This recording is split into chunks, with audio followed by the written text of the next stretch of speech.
Welcome to Phoenix. The Final Four is here, and oh, how fun it will be as UConn and Bama face off at State Farm Stadium. Anthony here with you. Daddy here with you. Jada is my name. Jay's to the rest of the world. This game, the second game of the Final Four, the men's Final Four, happening right now in Phoenix, in a suburb of Phoenix, Glendale, Arizona. It's Phoenix. Yeah. Inside of a stadium where one of the greatest upsets in sports history happened. So it's not inconceivable that it could happen again. I ain't counting on it. And think about this as well. In a span of 14 months, this stadium has hosted a Super Bowl and a Final Four. Incredible job that city has done to prepare for it. And this is going to be one of those David Goliath kind of matchups. Yep. But with an athletic program that is used to winning championships and has had this in their sights for men's basketball for a long time in the Alabama Crimson Tide. But they're playing the defending champions, and the defending champions are ridiculously hot. Yeah. I mean, just UConn is insane. They haven't lost since the Creighton game, which was late in Big East play. Came out of Milwaukee. Go Marquette. Yep, always. Came out of Milwaukee with a win on Marquette senior night. I mean, in the Elite Eight, they went on a 30-0 run. Yeah. Went a 30-0 run against Illinois. One of the best offenses in the country. And they shut them down, and to the point of like what Shaka would call a dead skunk plus two other skunks. Yeah, essentially. Something like that. So quite the run there. Skunk to the power of skunk. Yeah, essentially. As we're seeing the Bama squad being introduced. Nick Sour Cream Pringle. Hers are better. Let's look at All the right. chat. We've got plenty of comments. Jackson Johnson about an hour ago. For Jackson, I'll say it. Roll Tide, roll. Nothing but the Tide. Joey says, I got UConn. The rest of you can take Bama. Give me a basketball school over a gymnastics school any day. Hit the like button. Appreciate that. Thank you. Please He says hit the like howdy. button. And also, the difference is after David beat Goliath, he became a king. That won't happen for Bama. Should they get lucky tonight? Yeah, because no one's becoming a king until they win the final. And that's tough against Zach Edey. UConn's one of the only teams I think that can do it with with Donovan Clingan, who is, 7'2". So only 2 inches shorter. That would be a ridiculous battle if that should happen. The two best teams in college basketball. Easily. Bet it out. And they've proven it. Yeah. So, I mean, obviously they would be the two best if they played, but Yeah. I'd say coming into this weekend, they are the two best. Going into the tournament, you could argue Houston in there. Possible. But I think these two are just as good, if not better. UConn, the best team in the country, without a doubt, though. We've watched them 3 times just in our streams, I think, this year. One, At least two, twice. Two times. At least twice. That this UConn team, they are the kings. The only team to me that can beat UConn is UConn. Yeah. If they don't make mistakes, if they play to the best of their ability, no one's beating them. Yeah. Nobody. Yes. Ballard saying what Reese Davis said. What's up, Ballard? Roll Tide for you too. And another Bama fan. All the Bama fans are here. I mean, I have to be honest. Sorry, Bama fans. Like, you all are awesome, but I got to root for UConn because they're a Big East team. It's like the SEC. Big East roots for Big East. I mean, I'm not rooting necessarily for you. I'm not going to be like, go UConn, but I hope they win. Yeah, I mean, but to me, it's like, and this is what happens after being a journalist for 24 years. If you don't have a dog in the fight, it's just, let's look at reality here. Yeah. And the reality is this UConn team has balanced strength at every single position. Yeah. No weaknesses and a deep bench. Yeah. They are loaded. Mm-hmm. The only way they lose is if they commit errors and mistakes. Yeah. We're just checking out right now. Watertown, Wisconsin native Nate Oates, the head coach of the Alabama Crimson Tide.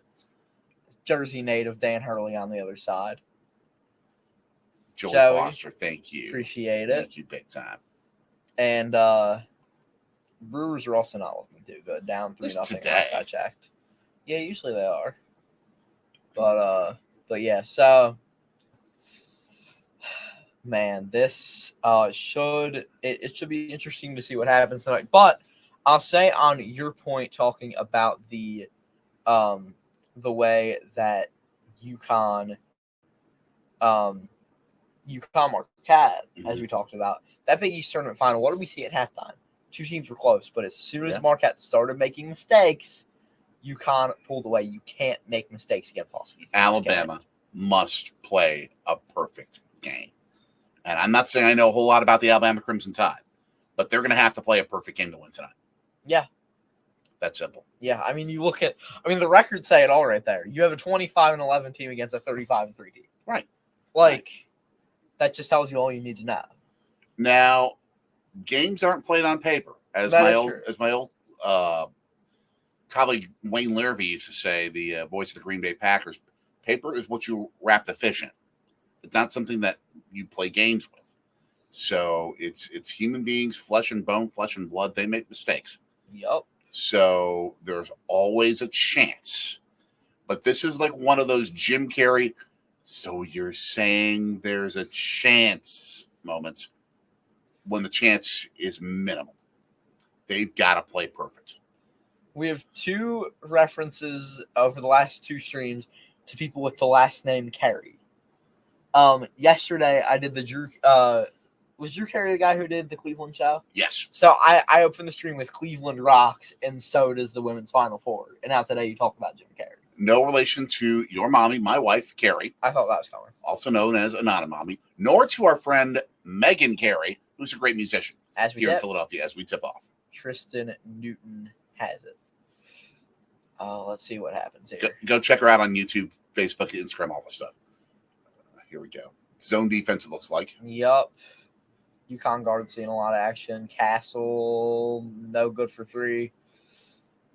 So UConn starts off with a miss.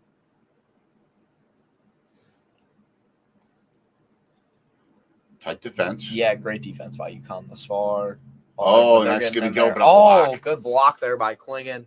He blocked Grant Nelson. Klingon is the antidote to a great pick and roll play that allows a player to get loose off a double team, and Klingon's just there and just says, "Not in my neighborhood." Yeah. Donovan Klingon, the native of Bristol, Connecticut, home of ESPN.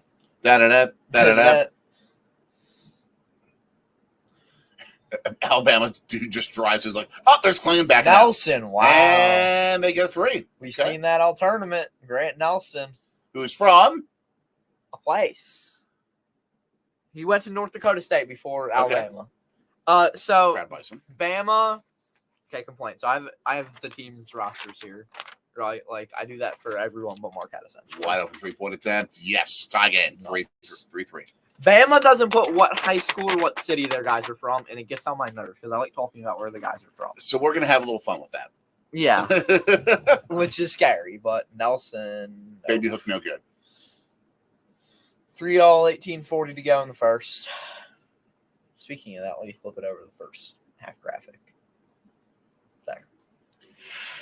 Oh, bucket there by Castle. Working underneath the hoop to get his rear end to push guys around to get the open shot. It worked.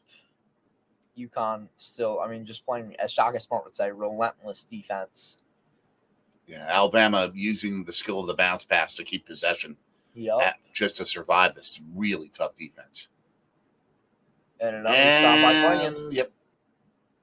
Block and recovery. Yep. What a recovery they're speaking of. Yeah, Cam Spencer, the freshman there, gets it to Caravan. And he will get Aaron drive, but a foul. Yeah, so he's going to head to the line for two. Alex Caravan. Quite the player, to say the least. We've seen enough of him with Marquette. Yup, out of IMG Academy down in Florida. By the way, about 70,000 people watching this game live in Phoenix. At an atmosphere that I wish we could have gone to. Okay. Kind of glad we didn't, because Marquette wouldn't have been there. Right. Yeah, we were talking about it. These two matchups kind of suck. So Yeah, the final, if it's UConn Purdue, probably won't. yeah, that'll be great. Yes, but the semifinals leave something to be desired. Yeah. And that's because of the seeds that had already been ejected from the tournament. Yup. Marquette just would have played a better game against NC State. If we wouldn't have shot 4 for 31. I know. 4 for 31, just still. From 3-point range, yeah. Yeah. You don't win any games with that. Again, more give and go, fundamental basketball to try and rid themselves of this ridiculously tough UConn defense, but it's not getting them anywhere. Yeah, the passing. I mean, that's their only way is great ball movement and they get rebounding as well. 3 from number 3. Got it. That was Ryan Griffin, sophomore guard there. 7-6 UConn.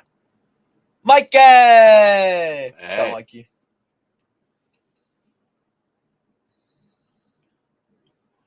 I love that Southwest theme graphic, and then there were 4. Yeah. Oh, there's Castle again. Oh, it left wide open. That's a mistake. Don't leave Stephon Castle open. That's my advice to them. That's a mistake. And Stephon Castle's a freshman, by the way. So most of these UConn guys returned from last year, but a much different looking lineup. Just very different squad, even though they did win the national championship in Houston last year. 18-footer. No good. Rebound Huskies. Oh, Sears gets it back. Who's basketball? Who's it out of bounds on? Dan Hurley's not happy. Dan Hurley, when he's unhappy, is one of the most entertaining sights in all of college sports. He's incredible. Speaking of head coaches, interesting. Mm-hmm. For the second weekend of the tournament, we saw first-round exit Bruce Pearl on TBS, all those networks. Yes. This weekend, we've seen him on ESPN. Hey, 1 week contracts. Is 1 week contract? Is he testing the waters? I doubt it. Seeing if he wants to do, or is he just doing a Draymond where it's like, I'm just going to do it once my team gets eliminated? Maybe. Just a 1 week guest contract. Yeah. In and out in Bama. Oh, UConn gets the rebound. Okay. Yeah, Cam Spencer now. That's way to fight for it. Got it. Drain the 3. 13-8 UConn. As you said, 5-point lead for the Huskies now. Bama looking for something. Next stoppage of play will be a media timeout. They're not moving around, helping each other with ball movement and movement without the ball. Sears couldn't get the bucket, but a foul. Yeah, Sears drew a foul, but you're going to have a lot more success against a great UConn defense if you move the ball around and you move without the ball and create confusion within that defense. Yeah. And UConn just draining the threes early as we head to a timeout. Back to the comment section. Mikey saying, how are y'all doing? We're good. Oh, yeah. Today's been a rest day. Yeah. Needed it. Desperately needed it. How about you, sir? And Jackson says, let's go, Bama. Let's make some history. Nothing but the Tide. This is their first ever Final Four appearance, proving that, at least in some cases, football money can create a basketball powerhouse. Yes. And Bama was never a thing in terms of being a power college basketball until they started getting higher revenue from football. And you just played right into a point that I was about to talk about. Which is? That UConn, excluding Notre Dame, because obviously they're in a different category, UConn has the highest athletic revenue of any non-Power 5 school other than Notre Dame. Well, they are both a state university. They get Big East revenue. They are probably one of the most storied non-5 athletic programs, non-Power 5 athletic programs there is. Yeah. So there's a lot there. Yeah, $99 million going through that program. Behind them in the non-Power 5 rankings are Villanova at 67 and Yale at 65. And Marquette is at $39.5 million. That's surprising. But not surprising when you consider that you have 2 revenue programs at UConn. Yeah. Both the men and women's basketball. They also have football. But also remember that we're also talking about UConn UConn and Villanova like on a completely different tier in their status and name. Marquette's I think third or fourth in revenue in the conference. Nice. A lot of. We got CJ saying UConn. Yes. You can't do it in 2 in a row. Hope Bama wins if they don't, that's okay. Yeah, for sure. And long time no see, Ty Guy. Gosh, Ty Guy. What is up? It is forever. Good to see you in here. I have been so out of the YouTube world, except for joining the kid on the streams because of my new practice, that it's been bonkers. So I haven't been around to enjoy so many great channels, YouTube content. Yes. But all good. Yep. All good. Today, absolutely. Yes. Awesome. Jackson also after the stream, check out as soon as this game ends, him and Will Indy are going to be live for a little Final Four recap championship preview show. So everyone check that out. Awesome. Now I just noticed the video of when UConn won the national championship last year. Yeah. And Jim Nantz did the interview on the stage. He always does the interview after championships when CBS, or in this case TBS, would do a game. Is it going to be Tracy Wolfson in that like really bright, like fuchsia thing she's wearing? Actually, that'll be Monday night anyway. But that'll be interesting to see how CBS does that. I'm a TV nerd too. What can I say? I'd let Bill Raftery do it. Yes. As we were what back kind of onions did it take for you to win the game? And the use of Metaman. Hodak says, I'm cheering for UConn tonight. Nice. CJ. And Ty Guy says, all right, got to go back to yelling at TV. Like, and that's what I do when we're not live. Yes. I'm walking around. You have permission to yell at it like an idiot. Yeah, but this isn't a Marquette game. Okay. I'm saying during a Marquette game. Any game.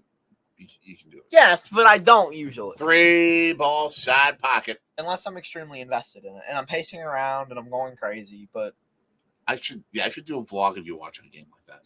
13-11 UConn over. With the Maui games, we were up until like 2 a.m. watching Marquette basketball. So you got to do what you got to do when you're a diehard fan. Spencer, nope. No good. Okay. The Tide with the rebound. I give them credit early. Yeah. Oh, a little miscommunication. Nelson. Off balance 3 there. Caravan rebounds. Football school. Oh, Klingon against Nelson. That's just not fair. But they're going to double a good job. Yeah, the double team helps. Yeah. Now they're going to reset it right when there's a single. Now they double them up. But the foul.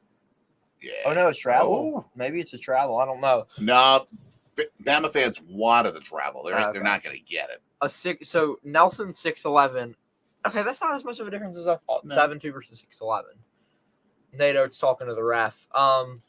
Nate Oates, by the way, kudos for wearing the white dress shirt with the crimson buttons.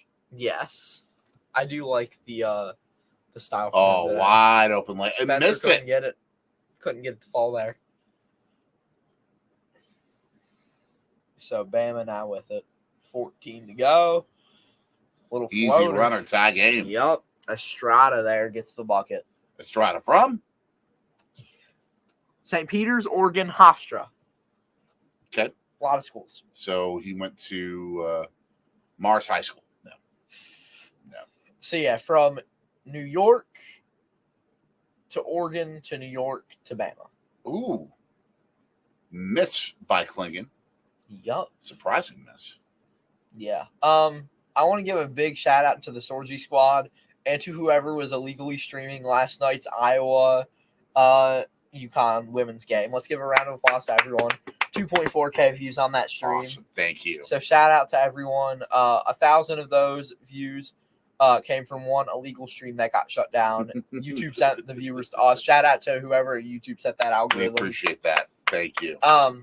But yeah, so thank you to whoever was illegally streaming for giving us 1,000 views. By the way, this is one of those rare games where you get natural light coming into a major level basketball game.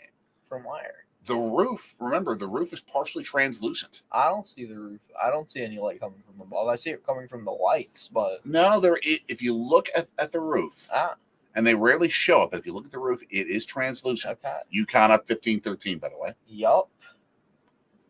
Bama doing their job, keeping it close. Oh, and a save there. Yep. No, yeah, they get it. UConn's just ridiculous defense, but Bama's scrapping for it too. Yup, possession arrow does go to Bama there. Now it will flip to UConn. Yeah, he just lost the handle. Yeah. Let's see if they show the roof in the shot. I don't think they will. No. And now it will be Pringle hitting the bench as Walters comes in for the Tide. And there's Sears. Ooh. Getting a bucket. Tie game. Ball game. Are they going to show Mark Spears' mom? Hopefully they do. She gets very excited. Nice. During the games. Entertaining to watch her and the and other members of his family high-fiving and hugging after threes. Nice. Oh, Newton wanted a three. Speaking of, but Castle's going to take it instead, and he's going to miss it. Off. And the rebound to UConn again, but I think he committed a foul. Yup, that is Diarra. Straight out of Queens, New York. He transferred from Texas A&M. Which we drove through on Sunday. Go Brewers. Yes. Down 4-0 right now. Yep. Good call. Yeah. Good call. Caravan hitting the bench for the Huskies now at 12:57 to go in the first. UConn using the Boston Red Sox red, white, and blue. Yeah. Not for the same reason, but No, very different. I think it's just overall patriotism. Yeah. Oh, and UConn's going to take that to the there other it is. end. 3-on-2, but Alabama caught up. Yup. Oh, beautiful pass. Open three. But nope, no good. Not there. Bama gets the ball. Bama gets it. NBA three. Is this Bama's first lead? No, Yup. they had the lead early. Oh, maybe. Oh, and now we see Mark Spears' mom there in the back getting very excited. Nice. Nice. Newton Nope. No, that was Newton, yeah. Oh, that shot was swatted to New Mexico. Yup. Bama's going to be swatting. 0-2 in the Final Four this year, talking about football as well. Yeah. If they lose, as they did lose to Michigan in the Rose Bowl. Let's see if they show the translucent. Yeah, you see the corner underneath the scoreboard. You saw the corner where there's sunlight that comes in partially. Oh, I didn't even see it. And, I mean, it's shrouded. They do a good job of blurring it so it doesn't affect it too much. Yeah. But there is natural light that comes into the arena. Johnson there hit the free throw to make it a 2-point game as Newton hits the bench. And speaking of Final Four with football, how about that as a good halftime topic? What do you mean? College football playoffs, 12 teams. Right. But we'll discuss it after. Okay. I mean, are you talking about football Final Four? Yeah. Are you really going to spend an entire halftime talking about that? No, but part of it maybe. Ooh, Spears. layup. 20-16.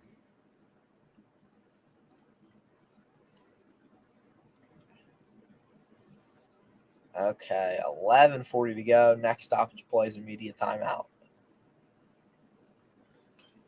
Give and go. Ball movement. Cam Spencer wanted the ball there, but didn't get it. Now he gets it. And beautiful ball moving. Fundamental basketball. Boom. 20-18. UConn down to Bama with the ball. Yup. And the Huskies are playing great on defense. Oh! No call. That should have been a foul that basically offensive guard block on a pick that was set to open up a 3-point shot. So the women's ref calls a little push that ends the game last night, but here they don't call a freaking boomstick. Human element. I know. Now, was that call it? Oh, nice Johnson. 23-20 Alabama. 10:37 left. Yeah, he is playing that big man role with Klingon on the bench right now. It's rather big. Yeah. But, like, was it a legitimate foul? Last night? Yeah. I don't know. I didn't really see a good angle of it. I just saw people reacting to it. I mean, I saw it in real time, and I was like, oh, well, that's a game. But I don't know. Stoppage and play. They're going to call. They're going to have the immediate timeout now. But, Yup. again, I didn't see it either, so I'm not going to judge whether it was a foul or not. Yeah, I saw it, but it was like 11:30 at night. I was tired.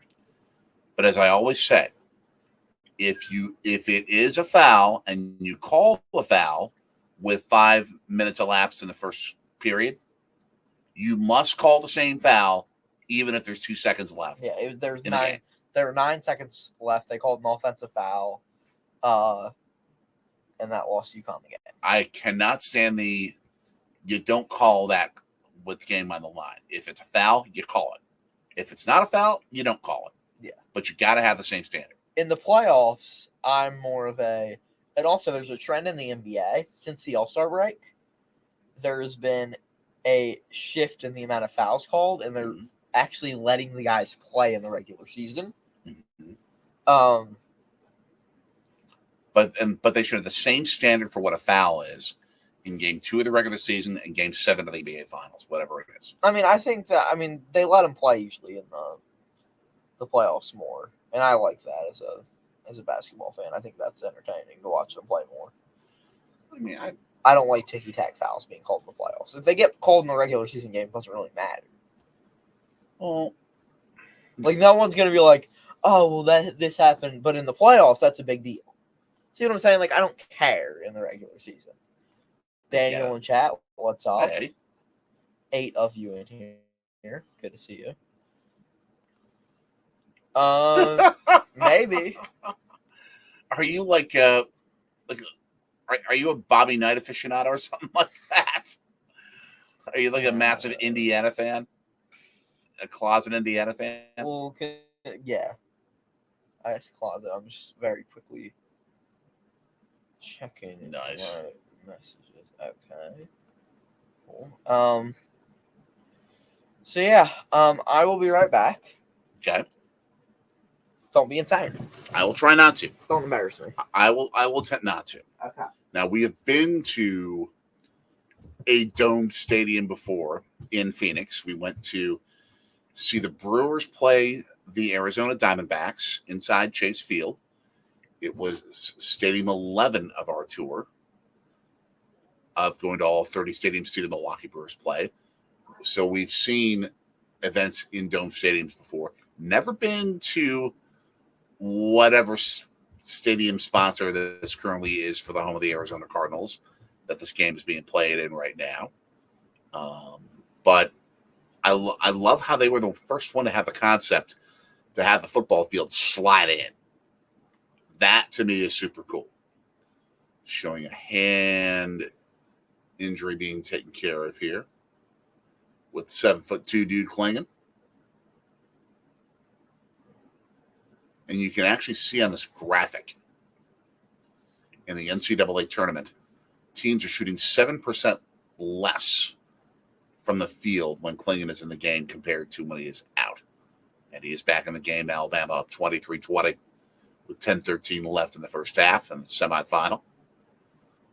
They're going right to the big guy right now. He draws the double team. They lay off him. Oh, they're playing him pretty well so far, even though he hits that left-handed hook shot to make it a 1-point Bama lead.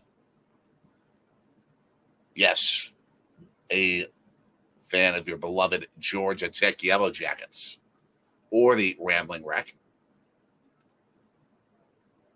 Open 3, side pocket, no. Rebound, UConn. On the break, easy dunk.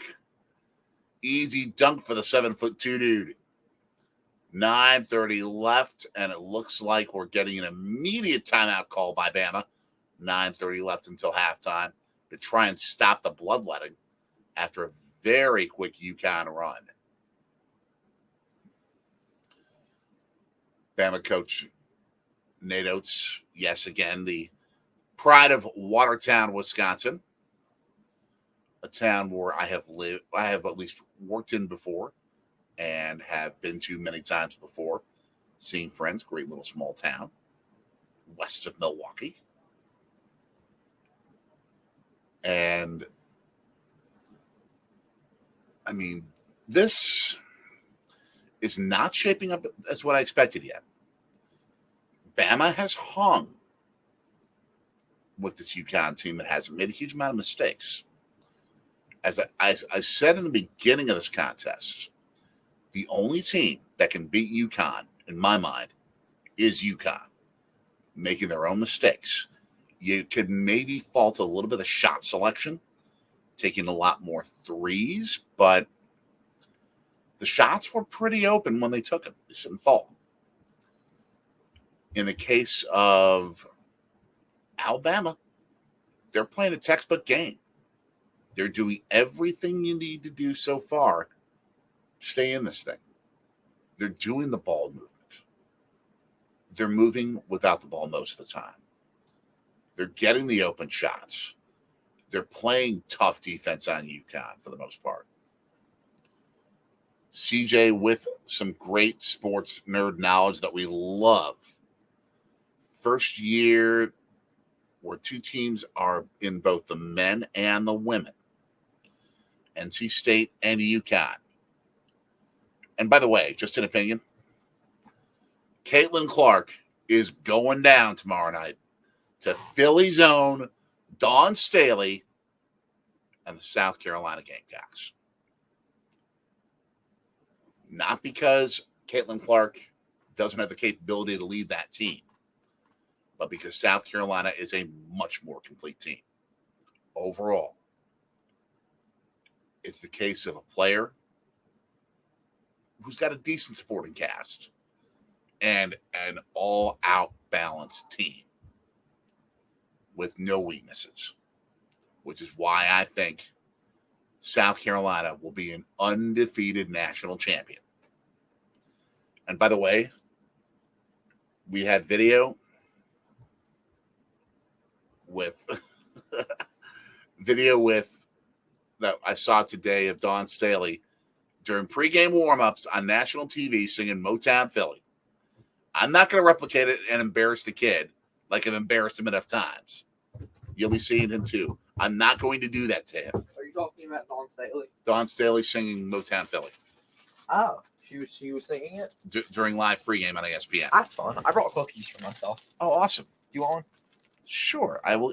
Oh, ooh. They have like chocolate Paris, like the Eiffel Tower on it. Yeah, fun, right? They're good too.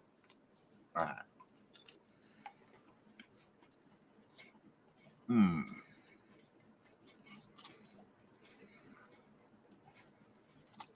Mukbang cookies.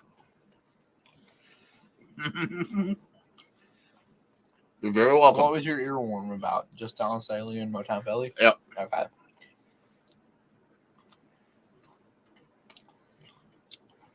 And I'm sorry, CJ. Sorry, but not sorry.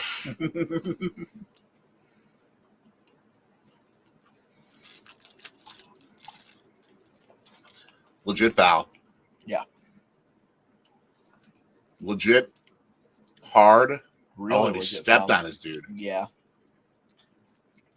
It looked inadvertent, but because I don't think UConn is a dirty team. Yeah, he would not do an Adamican Sue on Nick Brinkle. At least purposely. In fact, when UConn players trash talk Marquette fans, they get scolded at by their coach. Yes. So shout out Coach Hurley for having a lot of respect for Marquette. Not tie ball game, 9:06 left, second free throw coming. My favorite head coach not named Shaka Smart. Dan Nice. Hurley. I don't really care who wins tomorrow. Caitlin Clark winning is good for basketball. South Carolina winning would be cool for an undefeated season. And for Philly. No one here is talking about Dawn Staley but you. No one in Philadelphia is talking about Dawn Staley? I haven't heard anyone say anything. What? No. When you heard on sports radio, they're not talking about her. That's because sports radio in Philadelphia does no discussion of college sports. Like none. Yeah, because no one cares here. This is a pro sports town. No one cares about the Flyers either. That's one thing. They're really the Flyers are fighting for a playoff spot, and Crossing Broad went around Philadelphia asking if anyone could name one Flyers player, and most people couldn't. I know like one, Sean Couturier. That's about it. And that's Castle there getting a bucket. 26-25 Huskies lead. Yep. I'm trying to find like the latest posts about Don Staley. Let's see what we got. Yeah. Try Threads instead. I said, go into your Instagram feed. We'll give you nothing good. Not anything really immediate. Yeah. Oh, I have Brewers news for you. Jacob Junis has been put on the 15-day IL. Mm-hmm. So Aaron Ashby has been called up from AAA. So shout out Aaron Ashby. There's some dance moves. Okay. By Don Staley during national championship practice. But it says Philly and VA proud. Well, sure. Not just Philly. And they put, I don't know, let's see. When I was talking about, okay, so some people are saying Philly. Okay, I got 3 people. 4 people. North Philly specifically. Shout out North Philly. I mean, she's done a ton in North Philly. A ton of community work up there. CJ says, time for Gino to retire. You might have Paige Buchers for another year. They got a decent shot next season with her. I wouldn't say he's lost touch with the game, but I think other programs have caught up. But he's lost touch with winning titles. Right. I think other programs just caught up and made it a much more balanced role It's versus the same thing as one team or 2 team sport. Same thing as women's soccer. Team USA. Sure. Same concept. The world caught up. Yup. Team USA women, though, are advancing to the finals of the Sheep League Cup. Excellent. So, shout out to them. And they qualified for the Olympics, right? Hopefully. 3. Ooh, tie game again. Bama's fighting in this thing. Nothing but the Tide. Bama's fighting. Bama playing some good defense. Estrada there has it. He wants to do it himself. And a foul. Yeah, did he step in the line? I don't know. No foul. I thought he stepped in the line. Oh, it's timeout. I don't know. Something's happening. Yeah, we're heading to the break. Media timeout, under 8. All right. By the way, a restaurant that we went to in Phoenix has actually now been featured on Guy Fieri and Donna's Drive-Ins and Dives. Which one? That was the Fry Bread House.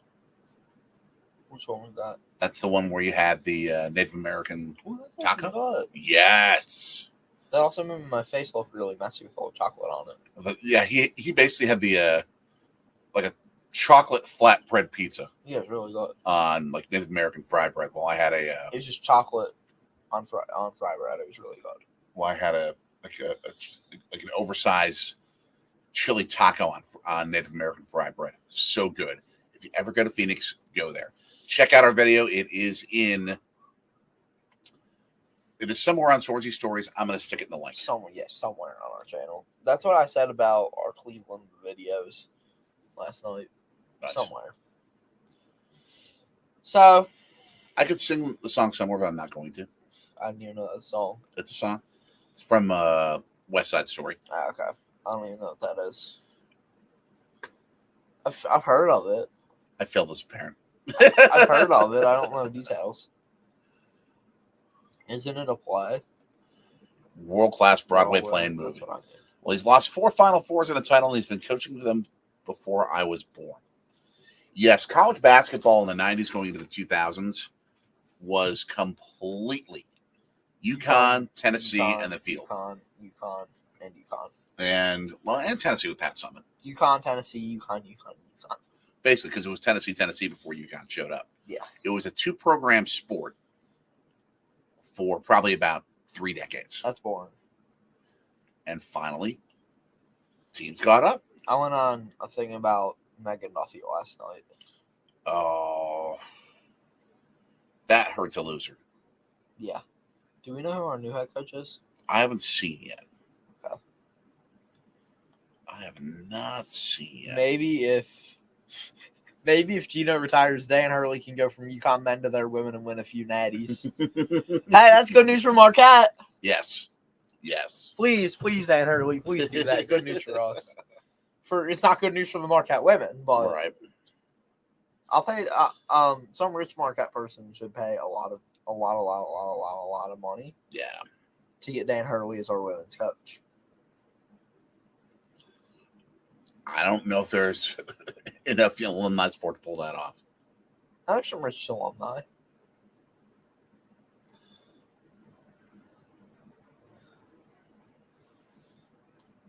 Nate Oates there. And now here we go. Rye Bread House. The UConn faithful wearing a lot of white. We see on the set right now would look to be Kenny Smith and Jay Wright hanging out. By the way, Jay Wright, as cool as Steve Kerr is, I'd much prefer a full-time coach for Team USA, men's basketball for the Olympics. I'd love that to be Jay Wright. CJ, I want you to think about this. Shaka Smart left Texas for Marquette. He was not fired from Texas. He left Texas. He would have probably been fired if he didn't leave, but that's relevant. Steal, UConn ball, coast to the foul. He left Texas for Marquette. He's not leaving Marquette for Florida State. Shaka Smart. He could probably get paid more at Marquette than Florida State. Marquette is going to at least match, if not surpass, any contract offer to keep Shaka Smart so long as he stays competitive. Yeah. Basketball is Marquette's meal ticket to the world. Mm-hmm. They will pay whatever it takes. Yeah. Wow. They would outbid Duke. And I'm not kidding you. Maybe. Coach K should be the new Marquette women's coach. Love it. I'll give him some money. I mean, I'll just double check just to make sure. Coach K has a podcast now. Yes. I need to go. I need to listen to some Coach K. I need to listen to some Coach K stuff. I was listening to CJ. Yeah, there is no coach. What was that? CJ says, leave this up to the adults in the room. What I'm saying, Shaka Smart ain't leaving, okay? Yep. All right, that's my coach right there, Shaka Smart. Marquette's going to the Final Four next year. Hopeful. No, we're not. We're gonna probably be we're gonna be a first round exit or second round exit. UConn up 29, 28, 7-13 left first half. We'll be good. Oh yeah. We might be ranked. Oh yeah. We have Cam Jones. He's good. He's gonna carry. We just don't really have a point guard, like a true point guard. But I think it's just showing a trend. Like, Nelson wanted to dunk there and he couldn't get it. What if Tyler Collette gets really good and he becomes the last true point guard the NBA ever sees? It's not going to be the last true point guard the NBA ever sees. Of the stars, Chris Paul's the last one. Well, right. Like, Steph Curry's not a point guard. There will always be a role for a true point guard. Yeah, but not as I'm saying, like, a star-wise. There's no stars other than Chris Paul. Like, will we ever see a pass first?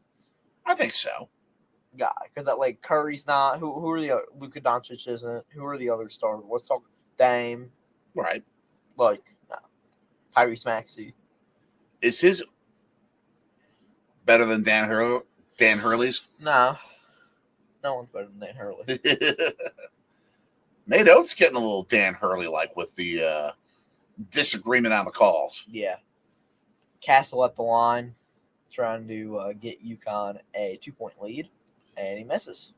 But he has another opportunity. I also love at the Final Four how they have the raised court. So the players and the assistant coaches are sort of stepped down. Sometimes we see some slips. Yeah, interesting slips. Yeah. But it's great for the fans in terms of the view. Yeah, Castle. You sort of have to do that in a dome stadium. Yeah. Also very thrilled about seeing as much championship blue on the walls outside the court. Well, they're NCAA. It's NCAA color. They're more of a tealy type of thing. But Marquette championship blue is tealy. That's what they wore in 1977. Was tealy. Turquoisey. Tealy. Your word, not That's mine. I'm not saying that isn't my word. I'd say tealy is a good word. Rebound Bama. Yup, Grant Nelson there getting the board. 6:03 to go.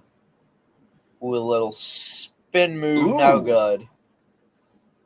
Huskies get the board. This is the kind of moment where you kind of love to sort of take control of a game. Yeah. And start really asserting itself.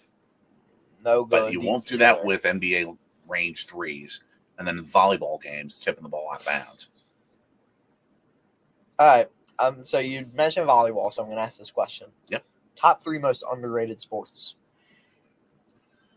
Top 3 most underrated sports. I'm saying volleyball, softball, lacrosse. Track and field. Okay, that's fair. Track and field is irrelevant outside of the Olympics and major meet stuff. Right. Like the pen relays, that's like about it. Track and field would be my number 1 in terms of underrated sports. Okay. Blockage, and it wasn't the 7-2 guy. Yeah. Let's see what else. 3. No good. They're shooting from too far. Oh, nice rebound and deflection out of bounds. Yep.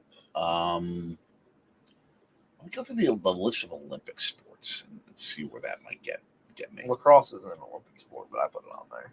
I don't think it will be in 28. That's true. I don't think lacrosse gets enough love. Yeah. I might get my top 3 underrated sports.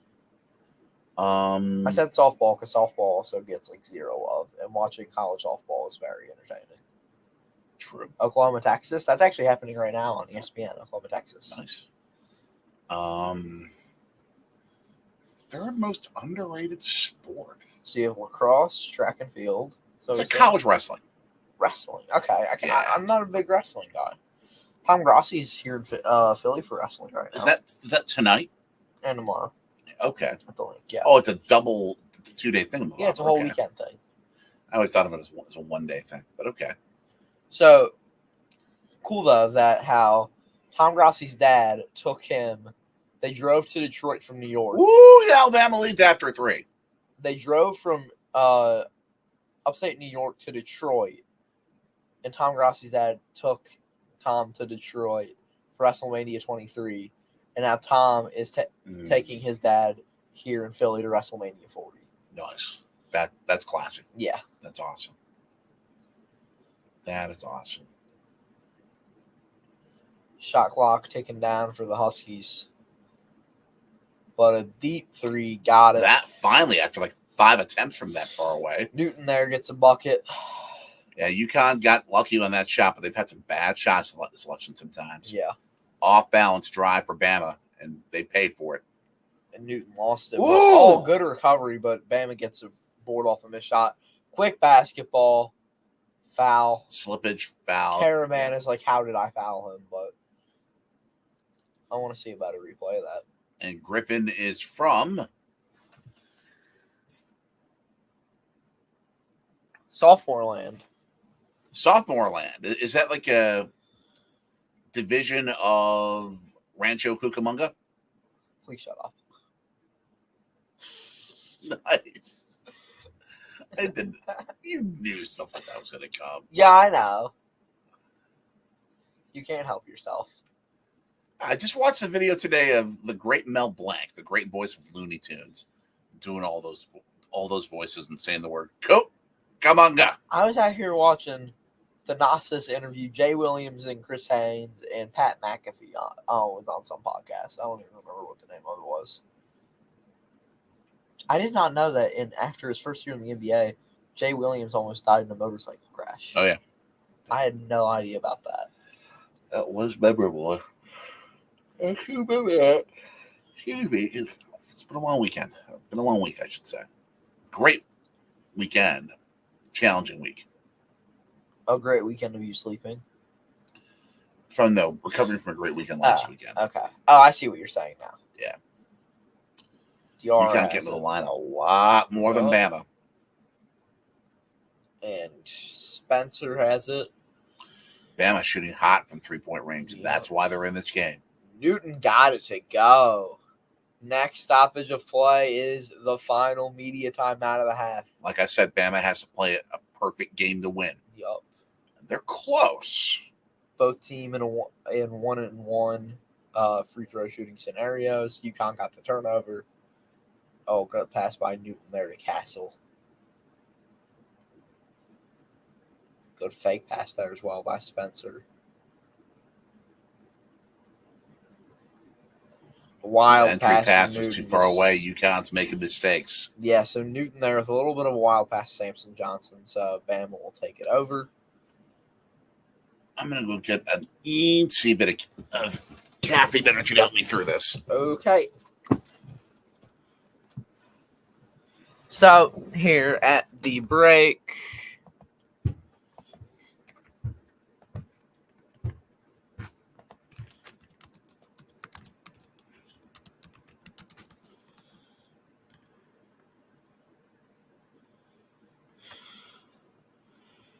Okay. So, going to take a quick look at the game cast here for ESPN. Just run through the stats. Gotta love the good old stats, right? Right, folks? I'm a stat head, personally. Big fan of stats.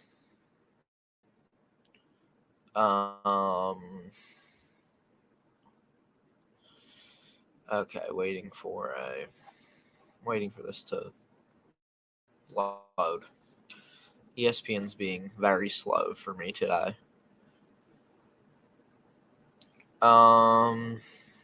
Okay, there, that's what we want. Box score. We want to see the box score for tonight's game. See who's playing good basketball tonight. Let's see.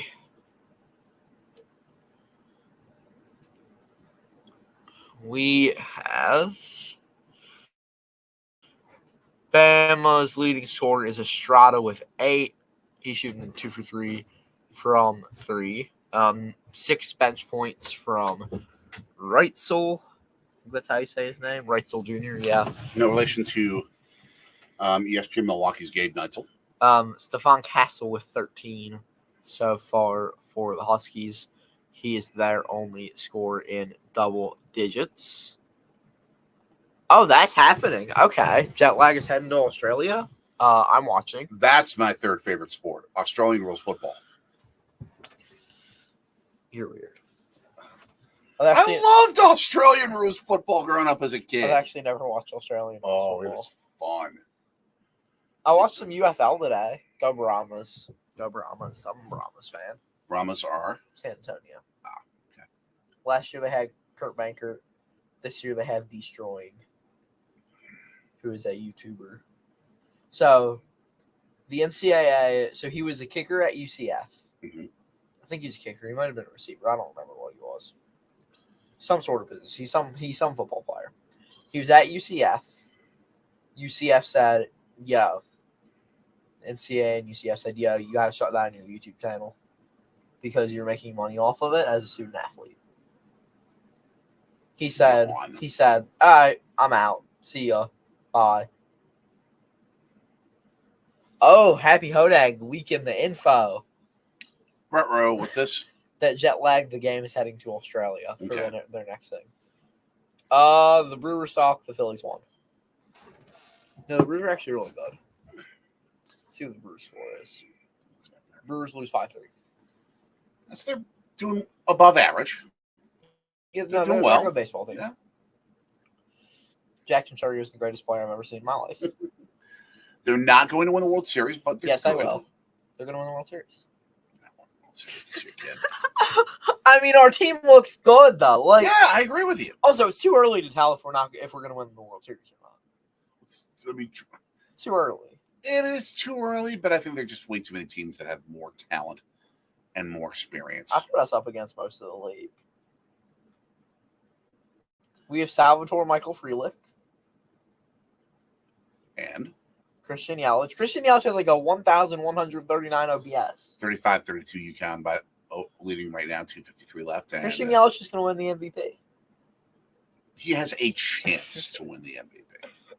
Reese Hoskins is my new favorite player. He's talking like a fan, which I completely get.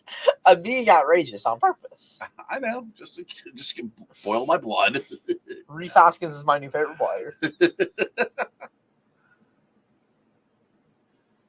Very competitive game, by the way. Yes, but yeah, I love Reese Hoskins. Oh yeah, one of my new favorites. Okay, here we go. He was a favorite here in Philly too. Yeah. Spencer. Give him a 3, please. Let him puke the 3. No, they're not going to. Actually, no. Three. That should be the name of a band. Puke the 3. Hey, Tony. Baseball road tripper. You're a live music fan. Would you see a live band named Puke the 3? What? I'm very confused. I would say there should be a band named Puke the 3. Where did you get that from? I was talking the fact about that you said Spencer's going to puke a 3. Like you just did I there. said shoot. No, you tried to say shoot. I'll give you that. Okay. But it came out the word puke. Okay, sure. Whatever. Ignore him, please. Actually, no, I don't want Cam Spencer to make any shots. He's the guy who trashed off Marquette. So. Bam answered with a deuce, 38-35, 2:04 left. Yup. Sounds like a great punk band. Yes, absolutely. Okay. It is Huskies ball with 1:56 to go. Looking for a bucket to give them a 2-possession lead heading into about 1 minute or so. 7 on the shot clock. Running out of time. Spencer gets glass. As soon as is Bill Raftery saying, with the kiss? Huh? I it says when the shot goes off. I know. And off balance shot, no good. I mean, if I was an announcer, I'd just say banked it in. Yep. But that's Bill. Yeah, I know. Bill Raftery's a legend. Oh, nice. Bucket. Back pass. Ooh. Now UConn's asserting itself. They love to do late in the first half. And I don't know what comes after that chant. I do know there are other chants where they go, UConn, Huskies, UConn, Huskies. It is the only situation where UConn would ever be up a touchdown on Alabama, 42-35. South Florida almost beat Bama this year. UConn is not even South Florida. They made a bowl last year. 3-point shot. Something like that. Cuts the lead for Sears with the Sears trifecta. Yup. 42 seconds to go in a timeout. Both teams take fouls. Possession arrow goes to the Huskies.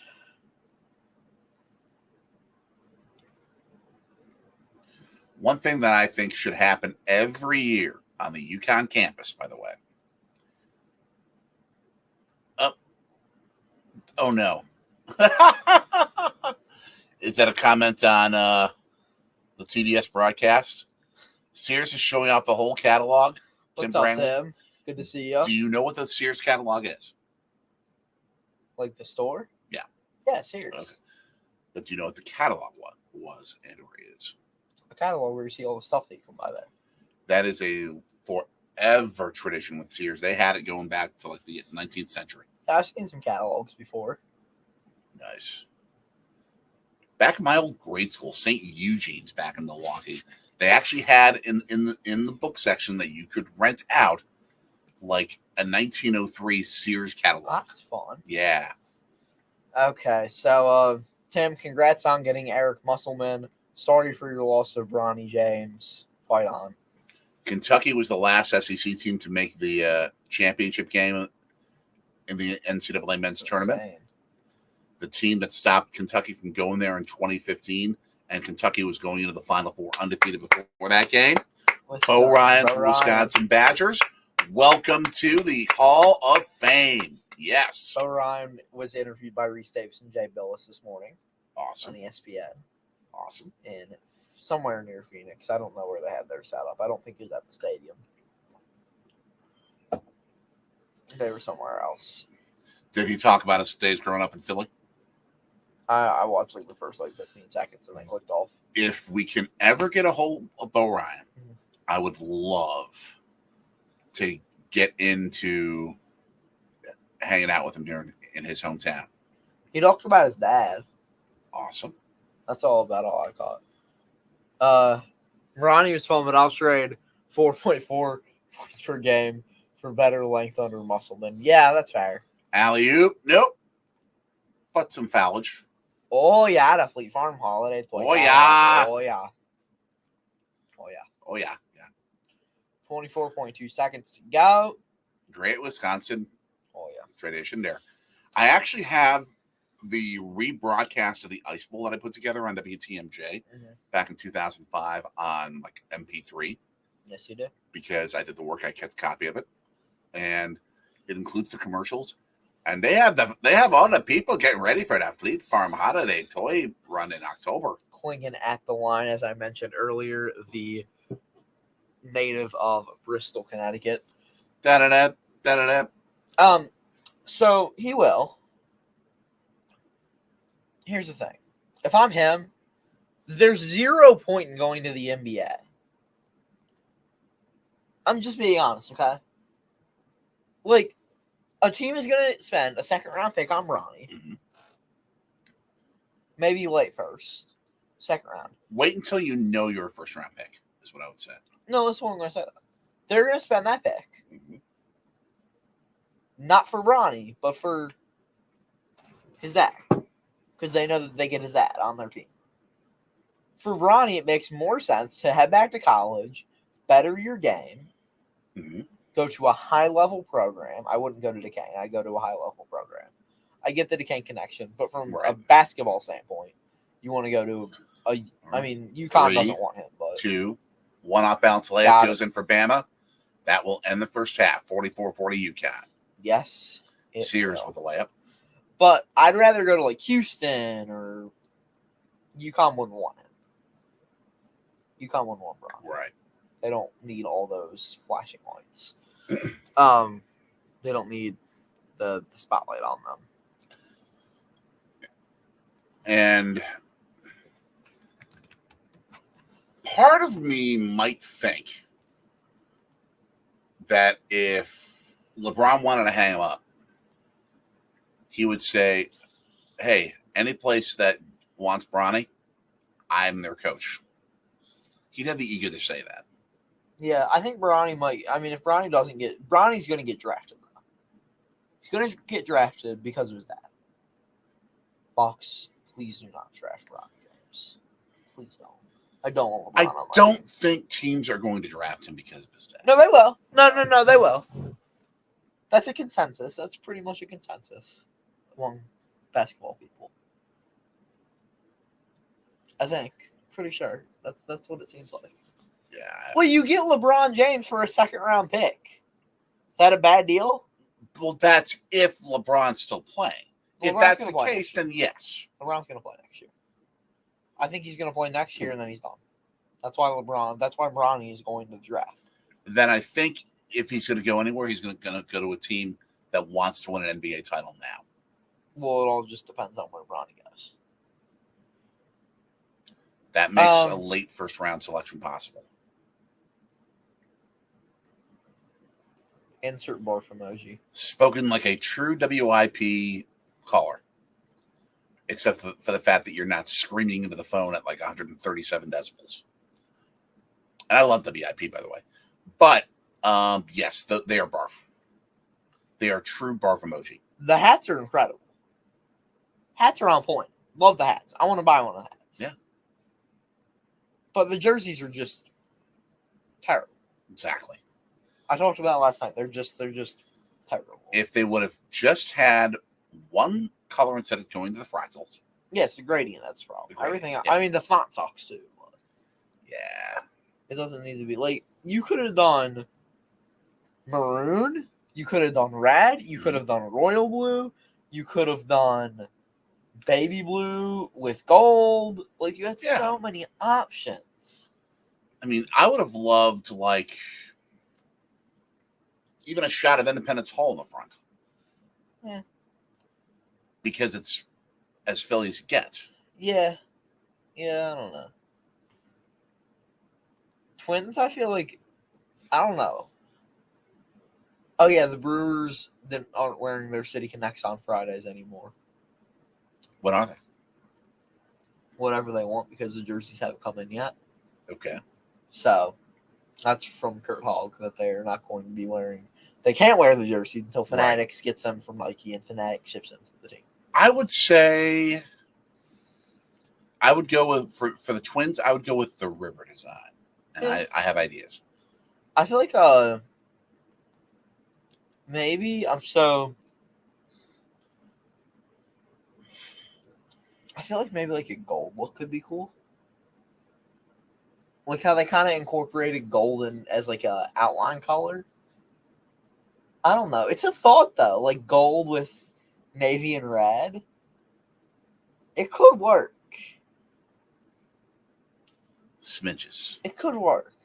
But like what color are you gonna use for the Twins? You already have a navy jersey. Do the Twins have a red jersey, Tony? Do the Twins have a red jersey? If they don't, then make it red. But like they already have a navy jersey. Here, let me look up the Twins jerseys. How about that? Look up Twins. Twins 2024 jerseys. And thank you, audience, for staying with us during halftime as we segue to this discussion. Okay. Images. They have white, they have cream. I do kind of like the cream Twin Cities look, I'll say that. But yeah, make it red then. Yep. If there's no... Oh, no, baby blue. Baby blue, baby blue, baby blue, baby blue. I don't know why they got rid of baby blue. Oh, if they got rid of baby blue, then definitely have baby blue. Baby blue. Forget my gold idea. Oh. Yes, they don't have any powder blue. I did hear about that. Oh, Fanatics is just botched. No. Nike's botched. I'm going to say, Fanatics doesn't have any in stock because Nike hasn't sent them to them. Right.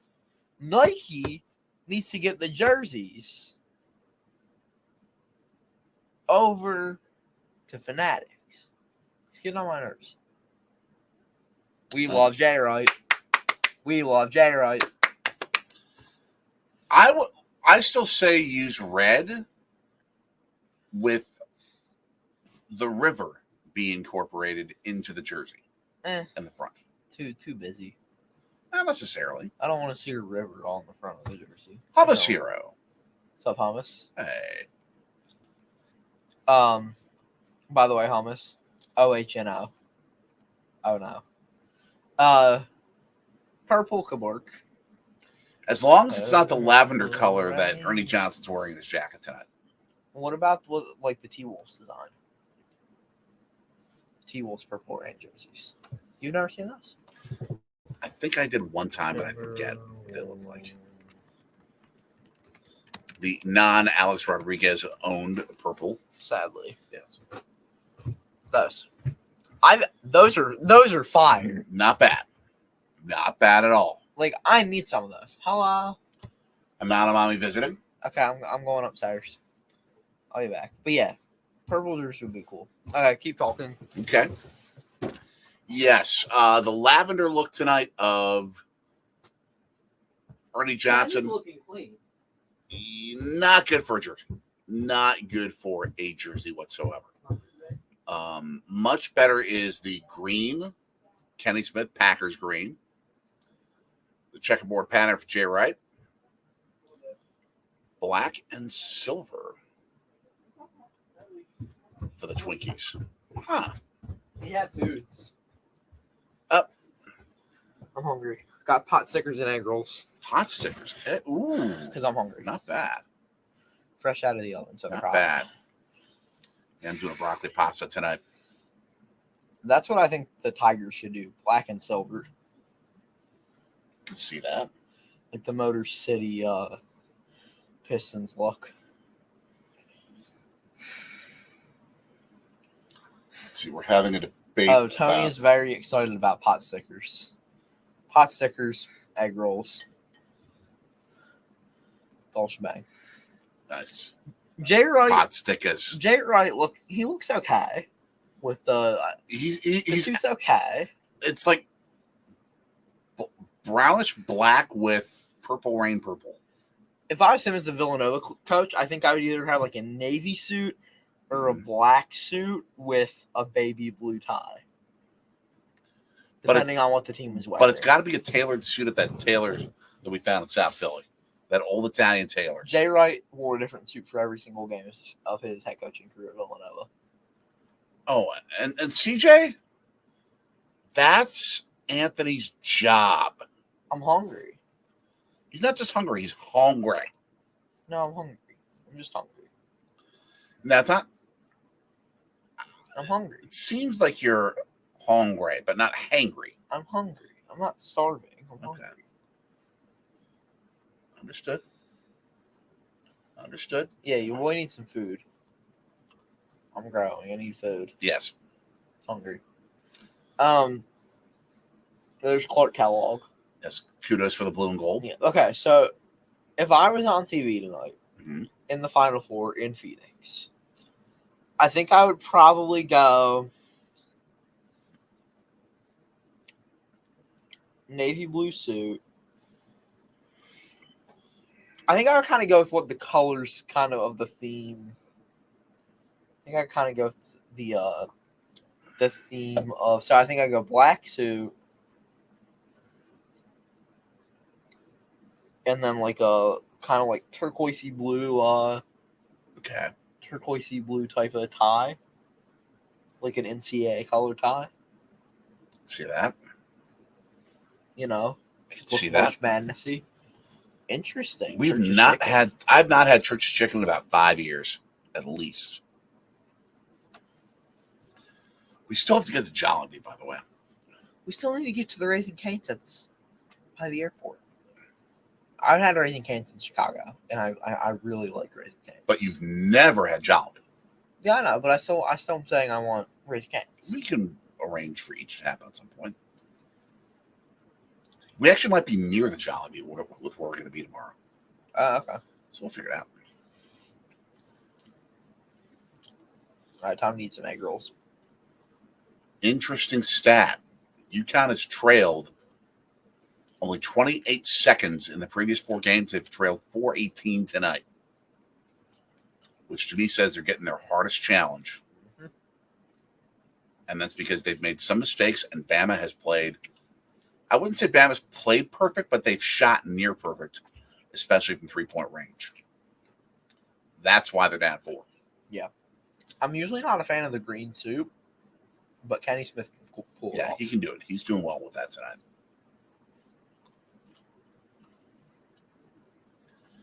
I'd say for Championship Monday, I would wear what's my go-to for my best night, which is navy suit, San Diego Chargers blue shirt, gold tie. Okay. Gold or yellow tie. I'm a fan of the white dress shirt. Yeah. I'm more of a plain white dress shirt fan. I don't like getting too fancy with it. You're also a fan of plain ties. Yeah, I don't like much pattern. He has I'm not gonna say he doesn't have taste in ties, but he's limiting himself. Nah, I'm plain and simple, nothing too fancy. Simplistic. Okay. Stay simplistic. Okay. Anyway. And that is why I'm having this. That's why I'm having this. All right. To any of our viewers who are currently watching, did any of you feel the earthquake we felt here?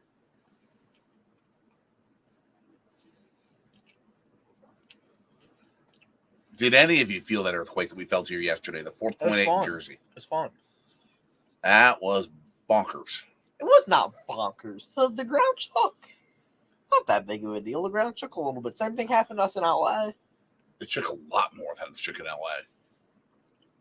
Yeah, but it just felt, to me, it felt like a really, really, like a massive sized truck was rolling down the street for like 5 minutes. But you don't expect it. No. In Philly, which is why it was bonkers. Well, because it's a fault line that hasn't been very active until the last 20 years or so. Black coat, white shoes, black hat, Cadillac. Yeah, the boys a time bomb. I'm not going to say that, or sing that at least. My brother lived in Philly for grad school at Temple when I visited. We ate at Morimoto, the Iron Chef restaurant. I'll do a little research on that.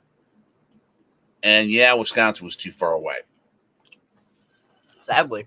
Philly has a bunch of Iron Chefs. Mm-hmm.